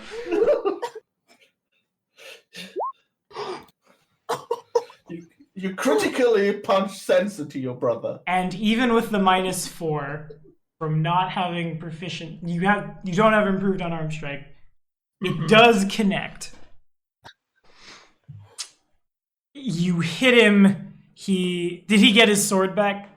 Yeah. Ask him, Sven. Sven, did you give it back? Oh, I am muted. You were muted the whole talking time. the whole time. Yeah, I gave it back and everything. You punch him. He spits a tooth out, draws his sword, dagger starts hissing and spitting. Just despite all of that, Monroe looks like just this whole time he's been kind of like just following you as if he'd just woken up. And then you hit him and he gets real calm, real quick. And he turns towards you and you got about 5 seconds to tell me why you just did that. Is for fucking storming off into the fucking Normal Marshes by your goddamn self. And that is also for the shit you did to the fucking member of the Crimson Band. That's also for the fucking bear traps you left along the river that I fucking stepped in. That's also for the fact that you fucking have just ran out here again without instead of talking your goddamn proms out. And that's also for making me run out here with these people, throwing our lives to the wind to protect you. You ungrateful, ignorant, stupid bastard. I would like to say I did like that one part where you got that guy's red hand. That part was cool, though. Give it a thumbs up. Eric, it's you. You forgot the selfish part. Is this what you're gonna do every goddamn time you don't get your fucking way? Because you're gonna almost get yourself killed. He just kind of, you say this, and as the words hit him, every sentence, his sword lowers a couple degrees until eventually it's just pointing at the ground. And as this happens, he gets a little sense motive-y, actually. I have one last line to say. Okay. And I swear to the gods above that I wasn't going to let my niece and nephew know that I couldn't save their fucking father. So it turns out you shouldn't punch your desk because it'll make your computer blue screen when Chewie says something really funny. God, we probably lost the best laugh track in all of BDG history. Chewie, I almost hit my desk again. Chewie, let me get an in-character reflection. Who are you? What are you? For that hero point. Alrighty, I am Ragnar. He is a dwarf, and he worships the dwarven god of creation, Torag, and he's a war priest of Torag. I've already started on the path of war. We were planning, I was making gunpowder. The wizard was making his alchemist fire, which I think he should call wizard fire. Consider he's not an alchemist, but anyway, that's beside the point. We didn't get a chance to bomb them all the way to their afterlife yet, sadly. But anyway, we went down looking for the druid's brother, and because he had a big fight with his wife, and we're going to try to figure out what happened and calm him down, because the druid ran off after him, stupidly, instead of thinking it out ahead. I mean, I would do the exact same thing, but you need to plan this out. You can't go wandering in the woods. And then there was something like a hoedown. We was going to have a hoedown with a hodag, and then I sort of don't remember after that. And after that, we were able to talk down the hodag and a marsh giant. You just missed that. And take your hero point, buddy. as Monroe is saying, or as Vin is chastising the shit out of Monroe, and every word his sword goes down a little bit and his eyes kind of open up a little more. And Gregor doesn't quite pick it up, but Tuxie, you realize, like, it dawns on you that, like, a lot of things that are happening right now are a little out of character for Monroe, based on what you've seen. Is he the kind of person who's going to shoot first, ask questions later? No. Is he the kind of person to go against someone he loves? No. That stands to reason that Monroe has probably recently been dominated. His memories have probably been altered, and this is why you find him sleeping in a hole in the ground. It's probably more like he was knocked out. Oh. And lastly, I swear to the nine cats in a book. Or no, that last line about having to tell his kids or having to tell his niece and nephew he couldn't save their father was the last thing. Was the last thing I was going to say, because that's the one that was going to really hit home. It was. And he looks really... Monroe looks kind of lost, and he's been trying to hide it. But Tuxie can pick up on it. But he's like... He's doing his best to keep his cool right now, but he doesn't really know what's going on. And, like, beneath the mask, he's probably a little afraid. Okay. Also, were you here when I healed the animal companion? I wasn't sure. I see the if you dice were. now, and I can figure it out. Okay, yeah. Eric was just basically trying to guilt trip him a bit by showing him that his animal companion got hurt because of his reckless actions. So he demonstratively walked over and used healing to heal his animal companion to show him that because of your actions, your partner got hurt. And he's still just kind of scratching his head. He doesn't say anything after Vin finishes his tirade. He just puts, oh my god, what did I fucking call it? Son of a... Execution resolution on the back of his, like, in the sheath on his back, grunts, and goes and lays down against one of the trees in the grove. Oh, you found a Desmond Grove, Chewie. Oh, shit. Look at that. Oh. I was actually Desmond Grove. very proud of lots of, like, the area has been consecrated by a priestess of Desna, Vin's sister. Maybe Yeah. it. In theory. Probably. Stands to reason. It's warded against undead. There's lots of onyx hanging, like wind chimes made out of semi-precious stones as far as the eye can see. But there's a lot of onyx in there as well as a means to, like, bait intelligent undead and necromancers into running into something that would hurt them. So, Wow. do I get the idea that the domination has been broken, or that you've shaken it off somehow? Yeah. It seems like it had wore off around the time you found him. As in, like, actually, no. That's not quite right. It had wore off, and then someone had knocked him out, probably by casting, like, sleep, and then take a stick and hit them over the back of the head. That kind of thing. He probably would have come to in the morning really confused, assuming the marsh giant didn't just eat him. He's still, like, at this point, he lays down with his back to a tree, and Dagger comes up and, like, Dagger is a pretty big cat, but it acts like Dagger is it's like every German Shepherd I've ever met acts like it's a damn lapdog. Ross, guess what I'm gonna threaten? Each of your fingers. God damn it. But Dagger lays, like, paws on his shoulders, and Ro's not small either, and, like, rests her head under his chin and boops. They don't have a mechanical empathic link, but she knows when her human is not doing well, and, like, they just kind of lay against the tree. Tuxie's gonna cast a message on Vin, and Vin, I think someone dominated person your brother.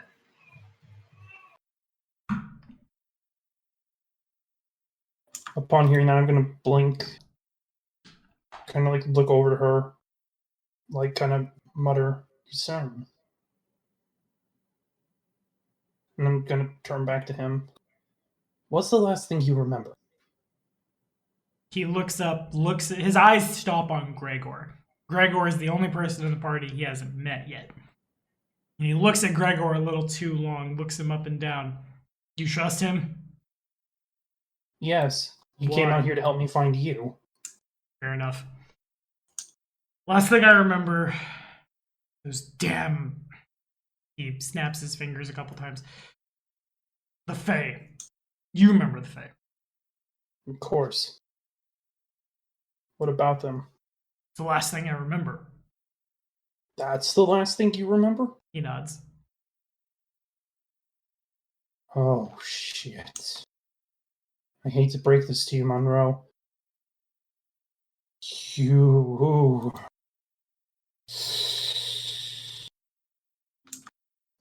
Okay. This is not good.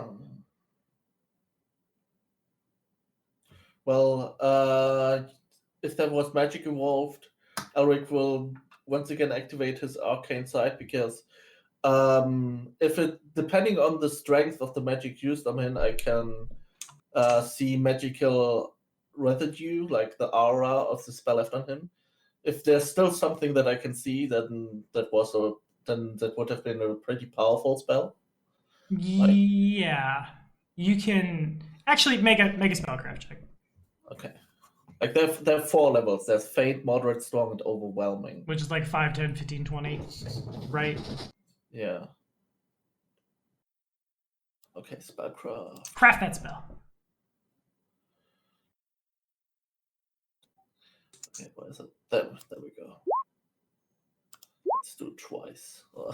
Well, the day's about to end anyway, so let's use it, even if it just ends in a +1. Okay. So does it sets it at 19 then? Is that... Yeah. Okay. Got it. I'm not getting higher than 19.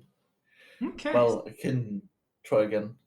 I need to concentrate for a couple of rounds anyway. Okay. So you concentrate, you look him up and down. What Tuxie's saying is tracking. He clearly had a very powerful domination spell cast on him. So powerful, in fact, that it still lingers on, even though there are more powerful magic in the multiverse, which leads you to believe that survival checks everybody around. Survival checks are becoming very useful in this game for the wrong reasons, but I really like them. Damn it, Gregor!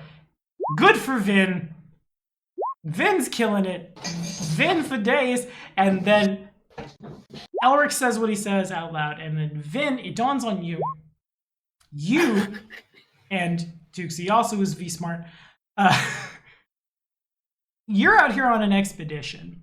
You guys came very well provisioned to deal with a group of powerful casters who probably also came very well provisioned. Something to the tune of a wand or a scroll or a rod. It's really hard to say, but it's so powerful. The aura, the lingering motes of magic on this guy, that either there's somebody you can't handle out here and you need to leave, or that somebody has a lot of tools in their toolbox. And both of you are leaning towards the latter, given that so far all you've seen are a couple of zombies and a ghoul. Yeah, otherwise that would be way worth undead around here. Exactly. If they were that powerful in general, then we probably could expect that all the villages would have turned into Walking Deads by now. Mm-hmm. Okay, so they have access to some either a powerful wand or magic item with maybe a limited use per day.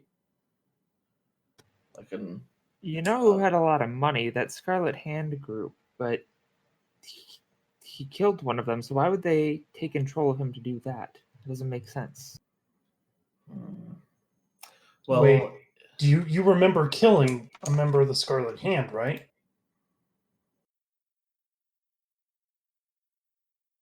Oh no. Or Monroe, do you remember killing a member of the Scarlet Hand? He just kind of scratches his head, shakes his head no. I look to the rest of the group. We're killing the Scarlet Hands. Finally! Welcome to the fucking club! Hot. Oh, shut yeah. up. Okay, listen, Hey, I'm gonna have to Mr. explain this to Wizard you, Man, and you're well, gonna need to can you learn. still- Wait, hold on a second. Can you still do the memory exchange thing? Do you still have that? Yeah, I can. That'd be cool. That would do it. I forgot about that. That would, yeah, you would be able to get some stuff. Look, listen, Monroe, first things first, when we get back to Timberfall, kiss Cersina's ass, and kiss it like you've never kissed it before. Because some Talk fucked about up shit this, has right? happened. First off, it looks essentially after you left us, between sometime and now, you must have run across someone a powerful necromancer, one of the people I was warning you about. It seems as though he cast some sort of spell on you to dominate you and force you to do some actions.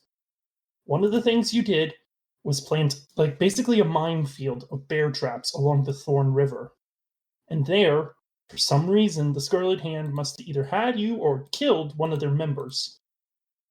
You left the body in the field of bear traps, took the head to the town, got into a fight with Cersina over it, mounted the head on the fucking wall. That explains why the head animated! Oh my god! Yep.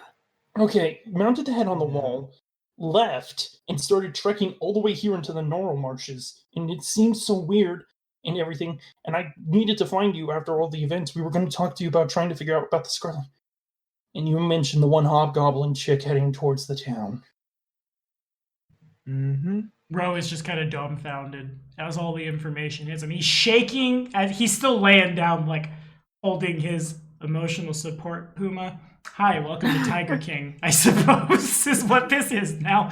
Oh my. Just, like, holding it. He's visibly shaking. He grabs Dagger a little too hard by the shoulder. She, like, scritches him on the face. Not like, 1d6 plus 4, eat shit! Not like that, but like, like, owie! And then he stops, continues shaking. Doesn't really... He's kind of past words at this point. Okay. Well, Eric will get close and say, I can link my mind with him. I can share memories. Just make sure that he's calm enough not to punch me in the face when I get too close. Alright, I'll kind of kneel down beside Monroe and be like, Monroe, kind of like shake him a bit. He's paying attention. He's cognizant. He looks at you. You remember that story you always used to tell me when I was a little kid, like 3 years old? What was it, the little teddy that could? Nods. Okay. Well, right now, it seems like we're the little teddies. And I'm going to need you to be very brave and just kind of let my friend here see if there's any way into your mind that we can figure out how this happened. Maybe see some of the memories from when you were possessed, or maybe even, like, help you understand what's been going on. Will you let him in? He turns to Elric and just, will it hurt? No, we will both relive your experiences. So there can be overwhelming emotions, but no hurt in the spell itself. He used it on me. I felt no pain. Do what you need to do. You also share good memories with me. Sharing bad memories can make you upset, let's say. That's the worst that can happen. We're a little past that. Okay. Yeah, so I touch him and he has 10 minutes of shared memories. 10 minutes that he can share memories with me. Okay, and exposition time, here we go. It's foggy as the memories try to get shared back because Monroe can't really comprehend them. They're like his memory has been altered, so he doesn't remember his time being dominated, but like his brain does. It's just all of those memories have been blocked off. And you get basically everything that Vin is pulled out of his butt by figuring this out. You don't see who got him because he never saw them either. And then just like a very dead and brainless, just like inputting commands into a computer, kill halfling, set up traps, put body in trap, take head, put head here, yell at this person. There's both the like the subconscious, hey, wait, no, I love her, and the like you can feel Monroe himself tense up as he remembers what he did to his partner. And then afterwards, it's just run through the gnarl marshes until I die. And that repeats. You gather that whoever hit him did exactly what they needed to do with him, and they had no further use of him, so they go to dispose of the evidence. What knocked him out is hard. That part gets a little too jumbled. There's memories of the Hodag seem to be a little more on the like autonomic reflexes side, which is why Dagger was walking around so hurt, and why also he's willing to just like take his sword, jam it in something, continue going without it. Yeah, well, that's a good way to get yourself killed, to leave your weapon behind. That's true. Well, Elric So will kill the halfling first, and then place the body in the trap. That seems well so much probably to lead to us make off. it. Yeah. Yeah, probably make it look like something that it was not. Well, Eric will convey the information that he gained. He's probably by now also pretty shaken up because, well, he feels the same emotions as Monroe does. You feel these a situations. So very he distinct gets loss also of control. Yeah. Yeah. So Eric is probably by now also like shaking his body, but he still conveys all that what he found out. Tuxie just sort of tries to talk and calm them both down, ease the pain a bit. Yeah, Monroe just kind of leans his head back into the tree, which, like, as he puts his head into the tree, like, jingles. Finn would actually kind of put his shoulder in between Monroe and the tree and kind of just, like, have his older brother rest his head against Finn's chest. And so he does. Dagger probably does, too, a little bit. Like, the animal has been wounded for a while, and Dagger's smarter than the average cat, but not like a genius. Dagger leans into it as well, and it's very wholesome.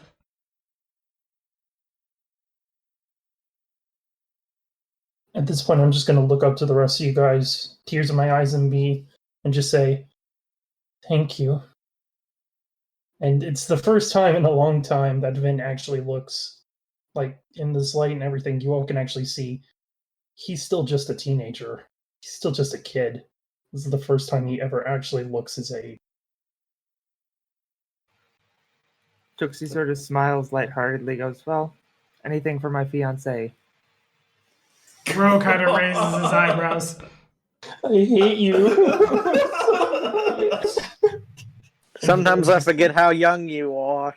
And Vin just starts kind of crying at that one. You know, he's actually older than she is. Then you don't need to be drinking either. All the alcohol for me. We seem to be a party of young'uns. How old is everyone in the party? Vin's only 19. Okay, so he's young, one year younger than Elric, who's 20. Tuxie's 18. 24, 25-ish if they've just got done school. Yeah. I was trying to maximize a lifespan for long time kingdom building. Just really make sure you'll be here for the long haul. Monroe is 37. Jesus Christ, he's old. Man, I'm 48. Yeah, no, Monroe's 37. He's 18 years older than Ben. Yeah. The bridge for your siblings is way bigger than for mine. Like, Well, my brother is I'm 5 also- years older, and my sister is 4 years younger. In my character's background. Ben's also the youngest of 6. The closest sibling he has in age to him is his sister Orchid at 7 years older than him. That sounds like my family in real life. Yeah, that's part of the reason why Vin's not used to being the one who has to run around and fix everything. He's been the baby of the family. He's been the one to tag along. This is him. This is the first time he's been the problem solver, really. Also, sounds like you were a surprise kid. Like, a kid that much later, what probably might not be planned. Oh no, he wasn't. I mean, his father at the moment is 55 years old. Which is pretty old for a You know how the time. pores do. They just can't control themselves. They're like rabbits. His father was 36. His mother was 24 when they had him. That's still fine. I mean, for medieval times, that's old, but Yeah, we are in magical medieval times, so yeah, no. Like I said, they would have called him a fae baby if it was in actual medieval times, you know? Indeed. I believe that's what they called the term when an old elderly couple had a baby. It was like a fae baby or something. Makes sense. That's an actual term. Like, I'm not certain the actual term, but there was a terminology they had for when like older couples had children well beyond their prime in medieval times. And it was always believed that was like a fae or somebody just left a kid at their door and tricked the parents into believing it was theirs or something like that. You think I'm crapping you, but I'm telling you the dead ass truth. Like, I know for a fact this is some like European folklore right here. yeah. I Well, believe you. there's a lot of weird stuff. I mean, for example, why the heck would people think that witches are made of wood? Because they float. Yeah, but how do you have like the idea that they're like people made of wood? Like, that's a weird shit to come up with. Like, folklore is weird, so having weird explanation for stuff is pretty normal. That's what also makes it fun and interesting. It's interesting to read about. So I take it that we all have a pleasant night's sleep and wake up well rested in the. Assuming we rest, Well, yes. Yeah. Before going to bed, Tuxie is going to mage hand Devon's handkerchief and still use it to sort of wipe Vin's eyes.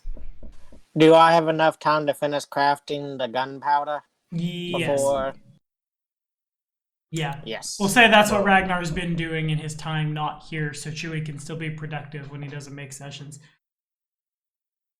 Gunpowder done. That's cool. Da-da-da. Well, Eric probably didn't have time to craft those alchemist fire because he got disrupted in the middle of it, and he wouldn't take those things along with him. He would leave all of that stuff in the wagon, especially because he needs like a somewhat proper setup as an alchemist. It's not like something he can just do on the fly.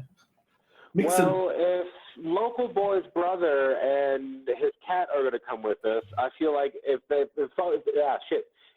all of us, then we can just roll up to the Red Hand and be like, "Yo, fuck you! Who sent you?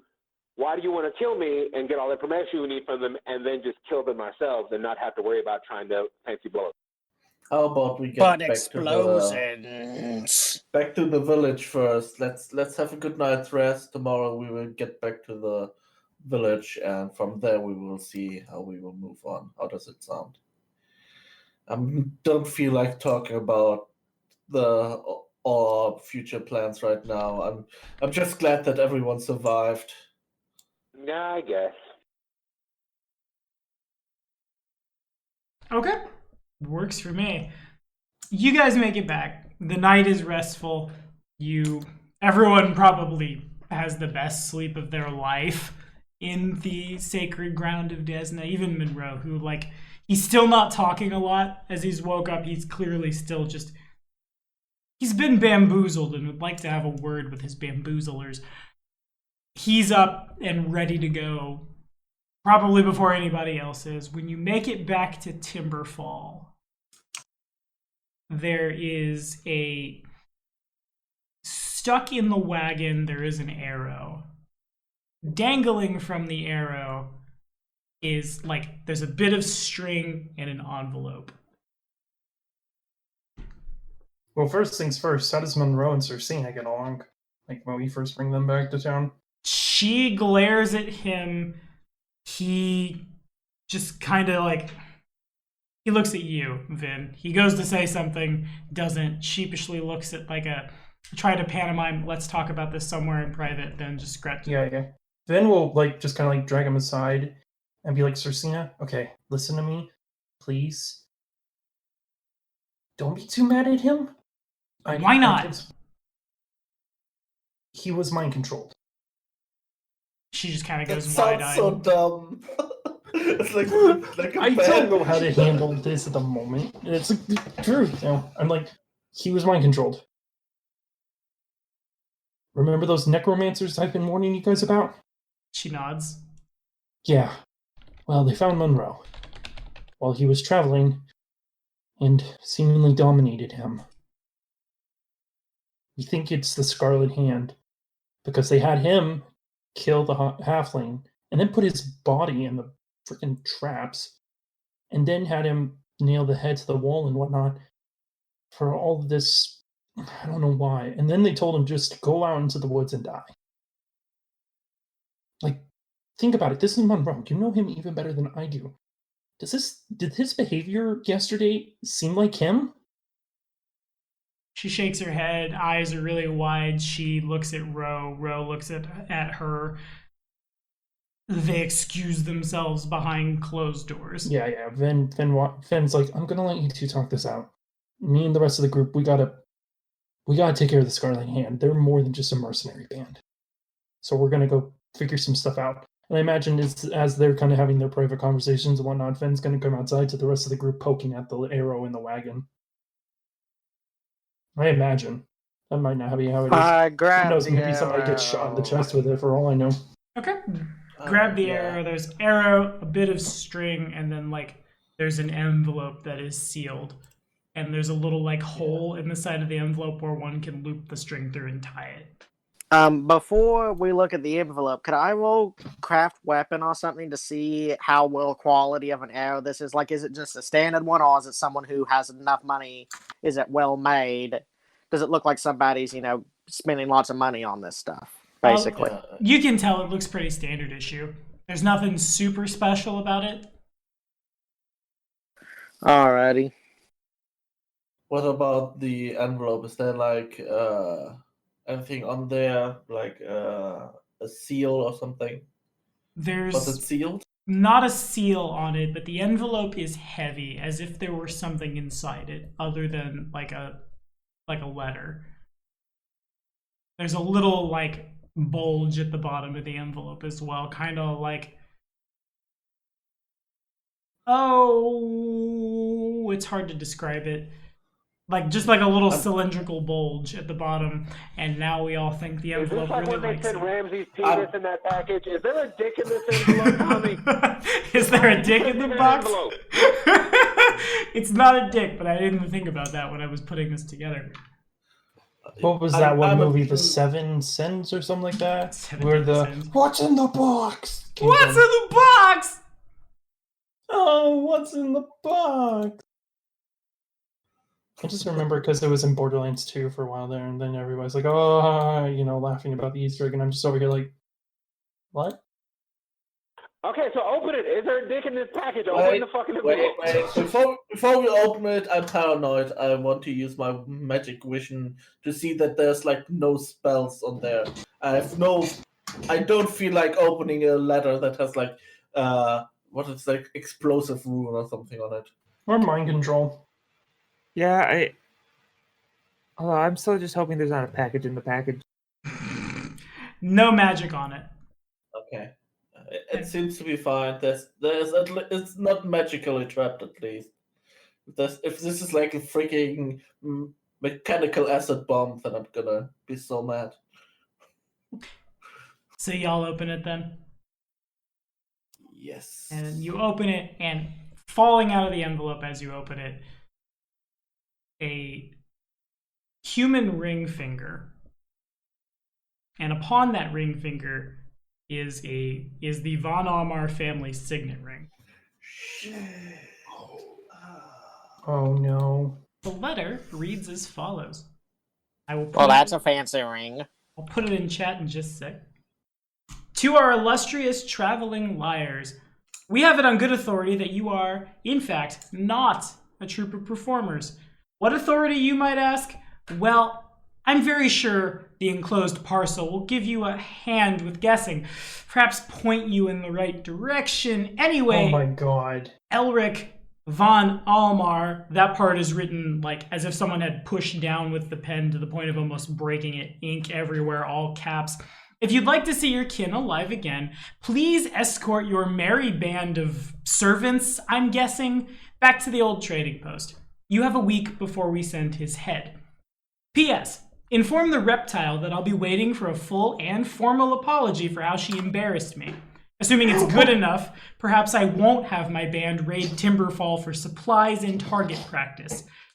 P.P.S. If you bring me the lanky fellow's cat, I'll forgive you for the loss of my compatriot. The note is signed with a very quickly, as if someone had like just drawn a hand and then drawn a circle around that hand, and then the circle continues on into a cursive T.K. as Tremon Kalos has very clearly been working on his very formal, flamboyant signature. Reading this, TPK? Not quite.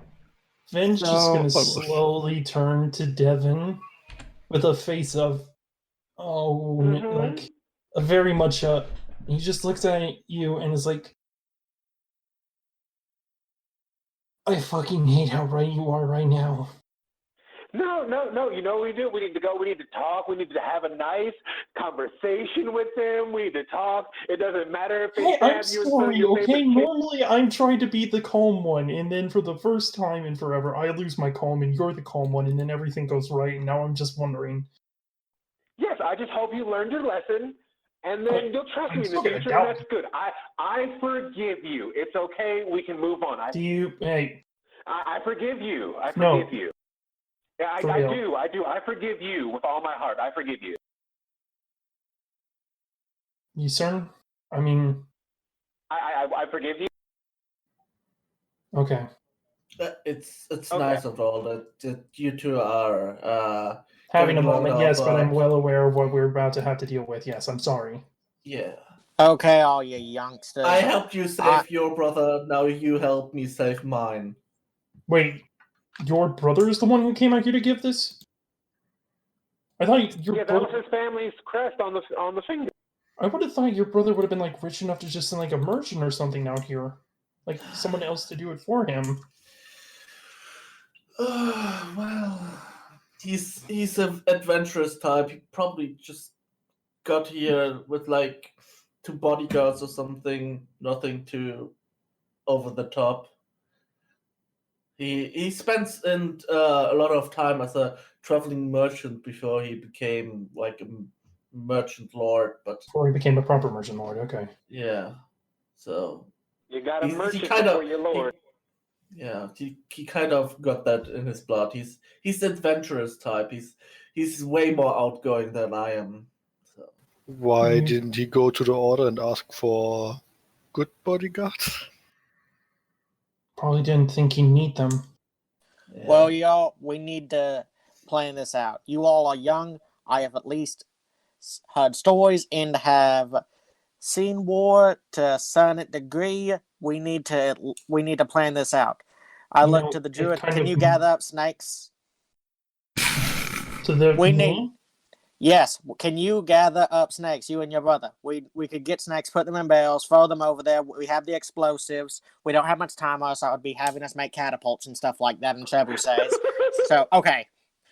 We can at least throw them over there. I just am like We're kind of open. outnumbered, and we have a hostage in there. We need to Yeah, plan Ragnar. this out. Yeah, Ragnar, normally I would also support like trying to take it slow, but just throwing snakes and stuff over there feels like that would get the hostage. In this case, my brother's just killed. I know, so that's why we'll go and have the summoner summon earth elementals to sneak in. They can hide in the ground and help untie your brother. We'll make a big distraction, get them away from there. The earth elementals can help free the brother. You can command them to do that, right? Are they that no problem. dexterous? Yeah. All right, good. Fuck, I tell them to. We're good. All It might right, be we helpful have a if we had start of a Snooty plan. as backup. All right. Do- We need do to talk have- to Snooty and them, yes. By the way, how much can I tell how much time has passed since the delivery of this letter? Because we have a 1 week time window. It's probably We been need a couple. here. Was it that hobgoblin that delivered it? It was that hobgoblin that delivered it, I bet. Yeah. Yep. He's a ranger type. Shooting arrow in here seems like something he would do. The Gatling King, we need his help too. Him and his people can fly up and shoot arrows down. It'll be an archery brigade from the skies. Holy shit, you really want to go all out? Like, I feel like we can just roll up. It's only like 8 people. We don't need to summon the damn 12 armies. What's that 7-nation army shit? What's a 7-nation? We don't Is that a- need all that. I that go an up to your alliance? character and I say, do you want to do this right? Do you want to get this right the first time? We do it big, for that way we'll make sure it's done right. There's no survivors, and if they have surprises, which they'll probably have some surprises since they're connected to the necromancers, we'll have surprises for them too. Yep. He's right. Ragnar has got a mind for war. Yeah, give me a heal check. I feel like I'm no longer the guide for once. Damn. I feel like I'm not the guide anymore. I feel like it's Ragnar's turn. Who is supposed to give you a heal check? Anybody who can roll it. I can roll a heal check with it. Yeah, I can Are roll a we heal check. dealing with a dead body? Yeah. Oh, I rolled a 4. Can I use Profession Execution, or is this something pertaining to death? Yeah, we got enough there. Looks like, near as you can tell, the finger has been a couple days off the body. You probably got about 5 to get to the trading post and do something, and it will take you every bit of 3 to get there from here. Frick. So we don't have time to go get backup. If you We can do, at you least gotta do get it fast. the snakes. We can at least get the snakes and Snooty. I don't Well, think we we have have- time to get some. Well, we have the horses here, so let's take the horses this time. Why? I don't understand the snake part. I'm a little lost Wait. on the snake. Why snakes specifically, Chewy? What do you have Well, up your dwarven sleeves? We'll take the snakes. We don't have much people, and if we can't get those, we can put the snakes in barrels, throw them over the walls. The barrels will bust. The snakes will go out and just randomly attack the people in there. And I snakes can are just poisonous. summon snakes. That works the need too. of- God. Summon nature's ally. Yeah, we don't have time collecting anything snakes. And we have 2 different Yeah, people we'll that have can to cast make- summoning spells that I'm aware of. Emmy, do you have summon monster? 'Cause I don't that- have it, but I can nap and get it. Then yeah, we have multiple people who can have Well, summon spells to just make Yeah, the we numbers. have a couple of days to get there, so. We could all just like kumbaya the first round and just summon in everything and just make the first few rounds of combat nightmare. I dice. agree with the snooty part, but we should, don't. I go mean, I over- don't know if I can get Snooty to work with But- us. We just met him or her. I We didn't can actually. we can try at least. We can say, oh, you can eat all the corpses. We don't have time to spend so much time befriending the Now's not the time to Oh, befriend okay. Snooty. I don't think Yeah. we're going to be able to get Snooty to work with us that quickly. We can spare Well, one day. We could probably get Monroe's help. I bet they're not expecting him back. Yeah, Monroe's in the mood to kill them all. Although, to a degree, kind of don't want him to have to go. Well, I'll talk to him in a moment. He's having time with his wife, making sure that's all cool. Well, I will take all the help I can get. Would the local religion here be willing to help with this, and then it justify the people and be okay with the people if these people are connected to the necromancers? Will that justify the elimination? I imagine at this point we have more than enough justification in the eyes of the local power scheme, right, Tommy? Yeah, the local power scheme is your brother and your sister-in-law. So you And already had a the people, foot in. The people also know me, so if I were to go tell them that these guys are working with necromancers and show them that that's why Monroe was acting funny, was because they were mind controlling him, I'd be able to get the people to be like, fuck the Scarlet Hand, right? Yeah, it wouldn't be hard. I do not want the people from here to help if they're not able. We need Of people course. that have experience. But even if they can't, we have some days to prepare. Maybe they might be able to levy some funds for some weapons and stuff to use. the more Not we can- one so we can keep. You The guys more we forget can- that we have a hostage situation and that we Yeah. shouldn't siege them. They just can kill the brother of our wizard here if we I know. start sieging them with an army of peasants. Yeah, We'll send my one plan of- is my plan is to maybe send have the druid send a rat or something in a small rodent or something, and then have it share its memory with me to figure out what the hostage situation is.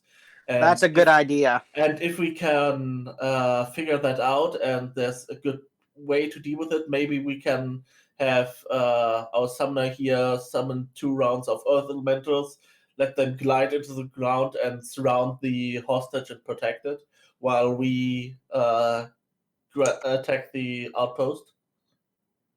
Oh, That's or a good idea. I like that. But we could also send one of our own in invisible. You all can cast invisible. Your That is a arcane dumb idea. I don't have that spell. Nope. Dang it. There goes that idea. The wizard needs one more Yeah. level. Yeah. I picked one of the spells that's for my school, and the other one is Power Word Second to help dealing with big nasty things. Who else here has the spell message? I do. All right, we could be a great gateway for communications among everyone. Yeah, we can connect everyone. One person will have to be cast on both of us and have to relay the message event maybe to the other ones. I don't know how many can we actually hit with that. Let me see. We could bold strength and earth elemental. That would be good. Send a super strong earth elemental in there with the others. Oh, okay. You must be referring, in fact, to Golem. I have a lot of these. Okay, yeah, we can 1 creature per level, so It is nice one when will be not being the one strong. whose immediate family's in immediate danger for once so in this game. So each casting connects 4 people, the caster and 3 others. So we can use that to connect 7 people, because one person has to be connected twice, so it can relay information. Yeah, because the casters have to be connected to each other. Yeah. Extend the reach of it. I didn't know you were a spy master. I didn't know y'all wanted to plan this much about attacks on forts and things. Fair enough. Well, We'll we have- include we have these a- more. We were Yeah. expecting the Kingmaker game. Fair. Yeah, also we have a hostage situation. That too. If it was just about attacking some random place, we wouldn't be required to do so much planning. True. Fuck true, it, true. apparently this isn't a Kingmaker game anymore. This is a Bannerlord. We need to go to Restov and start our own mercenary company. Not Restov. No, you gotta go to. I don't have Bannerlord open right now. God damn it. One of those places, and then you gotta take the herd to Oxhall. I really like Mountain Blade a lot. Anyway, I digress. any other further plans, ideas, NPCs you want to ask questions of, things of that nature? Because it seems like we're going to follow the planning for 5 minutes. I am gonna Yeah. Well, go. exactly. Let's leave the talking to the other important persons, to the family members. I mean, Yeah, that's you, So the- Win. yeah, okay. I was just gonna go like knock on the door, like or I was leaving Cersina and Monroe, and be like, can we talk?" They both kind of look at each other, look at you, and they give similar words of assent at the same time. So it's like, sure, yeah, of course, at the same garble of words, basically. At this point, their children are also kind of like happily running around the room. Dagger is not full on like, I'm gonna take you out pouncing, but like happily tackling the children. All right, I'm gonna like gesture the two of them over to like a side wall, look to the children, make sure they're away, and look back to them. All right, so you know Elric, one of the merchants, the wizard friend that's been helping me. They both nod. They got his brother. The Scarlet Hand has his brother. Cersina's eyes go a little wide. Ro kind of like reflexively goes for his sword, then thinks better of it. I hold up my Nods. hand as he goes to do that. We're gonna take care of it, but just wanted to let you guys know what's going on. So, Elric called for his brother to come down here and take over Oleg's old station after, we found out that Oleg was kind of being resulting in killing people. Yeah, I remember. I took the letter to Restov. Yeah, exactly. And his brother heard the letter, came here, and now they got him. Presumably he just showed up at the post not knowing our friends were there. Yeah, but the problem is they have his brother, and they've made it very clear they're not afraid to kill him. They sent his brother's severed finger as a message. They both nod. With the signet ring and everything on it. So, needless to say, a little bit tense right now. But nothing we can't handle, right? Either way, I think our group is going to handle it. It's just I need you guys to be very careful. Monroe, I don't really if you can't leave the town without somebody else backing you up, don't leave, okay? He nods. We can't afford to be alone right now. Otherwise they'll just do what they did to you originally and mind control you. Nods again. As for what's going on in the town, they threatened to come and raid and pillage the town if we don't give them what they want. Our party's going to kind of go, we're making some plans right now on what we're going to do. So don't worry too much. Nods. As for the whole situation with the brother, like, we gotta just please watch after the town, be safe, and if any of our siblings come this way, I think that temple we were resting in might have had something to do with Cynthia. It was her style after all. Almost certainly. Did you She's see her? only- Have you talked to her? Is she okay? I haven't seen her, but I've seen what I think to be her work. We came across a temple dedicated to Desna. It was consecrated and everything. It was a little bit different than what she normally does, but she's the only Desnan priest I'm aware of in this area, and she's the only one with that power that I know of in this area too. They both look at each other, nod. Besides, like, I know you were never all that close with her, Monroe. They nod again. Either way, we'll figure this out. I just stay here, watch over the town. We'll take care of this, and then we'll figure out what's going on. Maybe we can get them to tell us who the hell cast that spell on you. They continue just nodding in assent. All right. And Yeah, basically Monroe's just touching base with them, or Ven. Names. indeed. I'm not certain if we want to enlist their help, because it sounds like the group by ourselves could handle it to a degree, and like getting more people involved might not be the best idea. Mm-hmm. In any case, it sounds like we have a week to figure that out. Mm-hmm. This is a pretty darn good place to call it for the evening. Well done. You were so determined. Like, dang. Our body, it was... Some of that was, to be honest, I kind of thought about having the letter get delivered while y'all were at camp at the Grove, and like, whoop, there's a letter. Do you want to turn back and help the brother right now, or do you want to get this brother?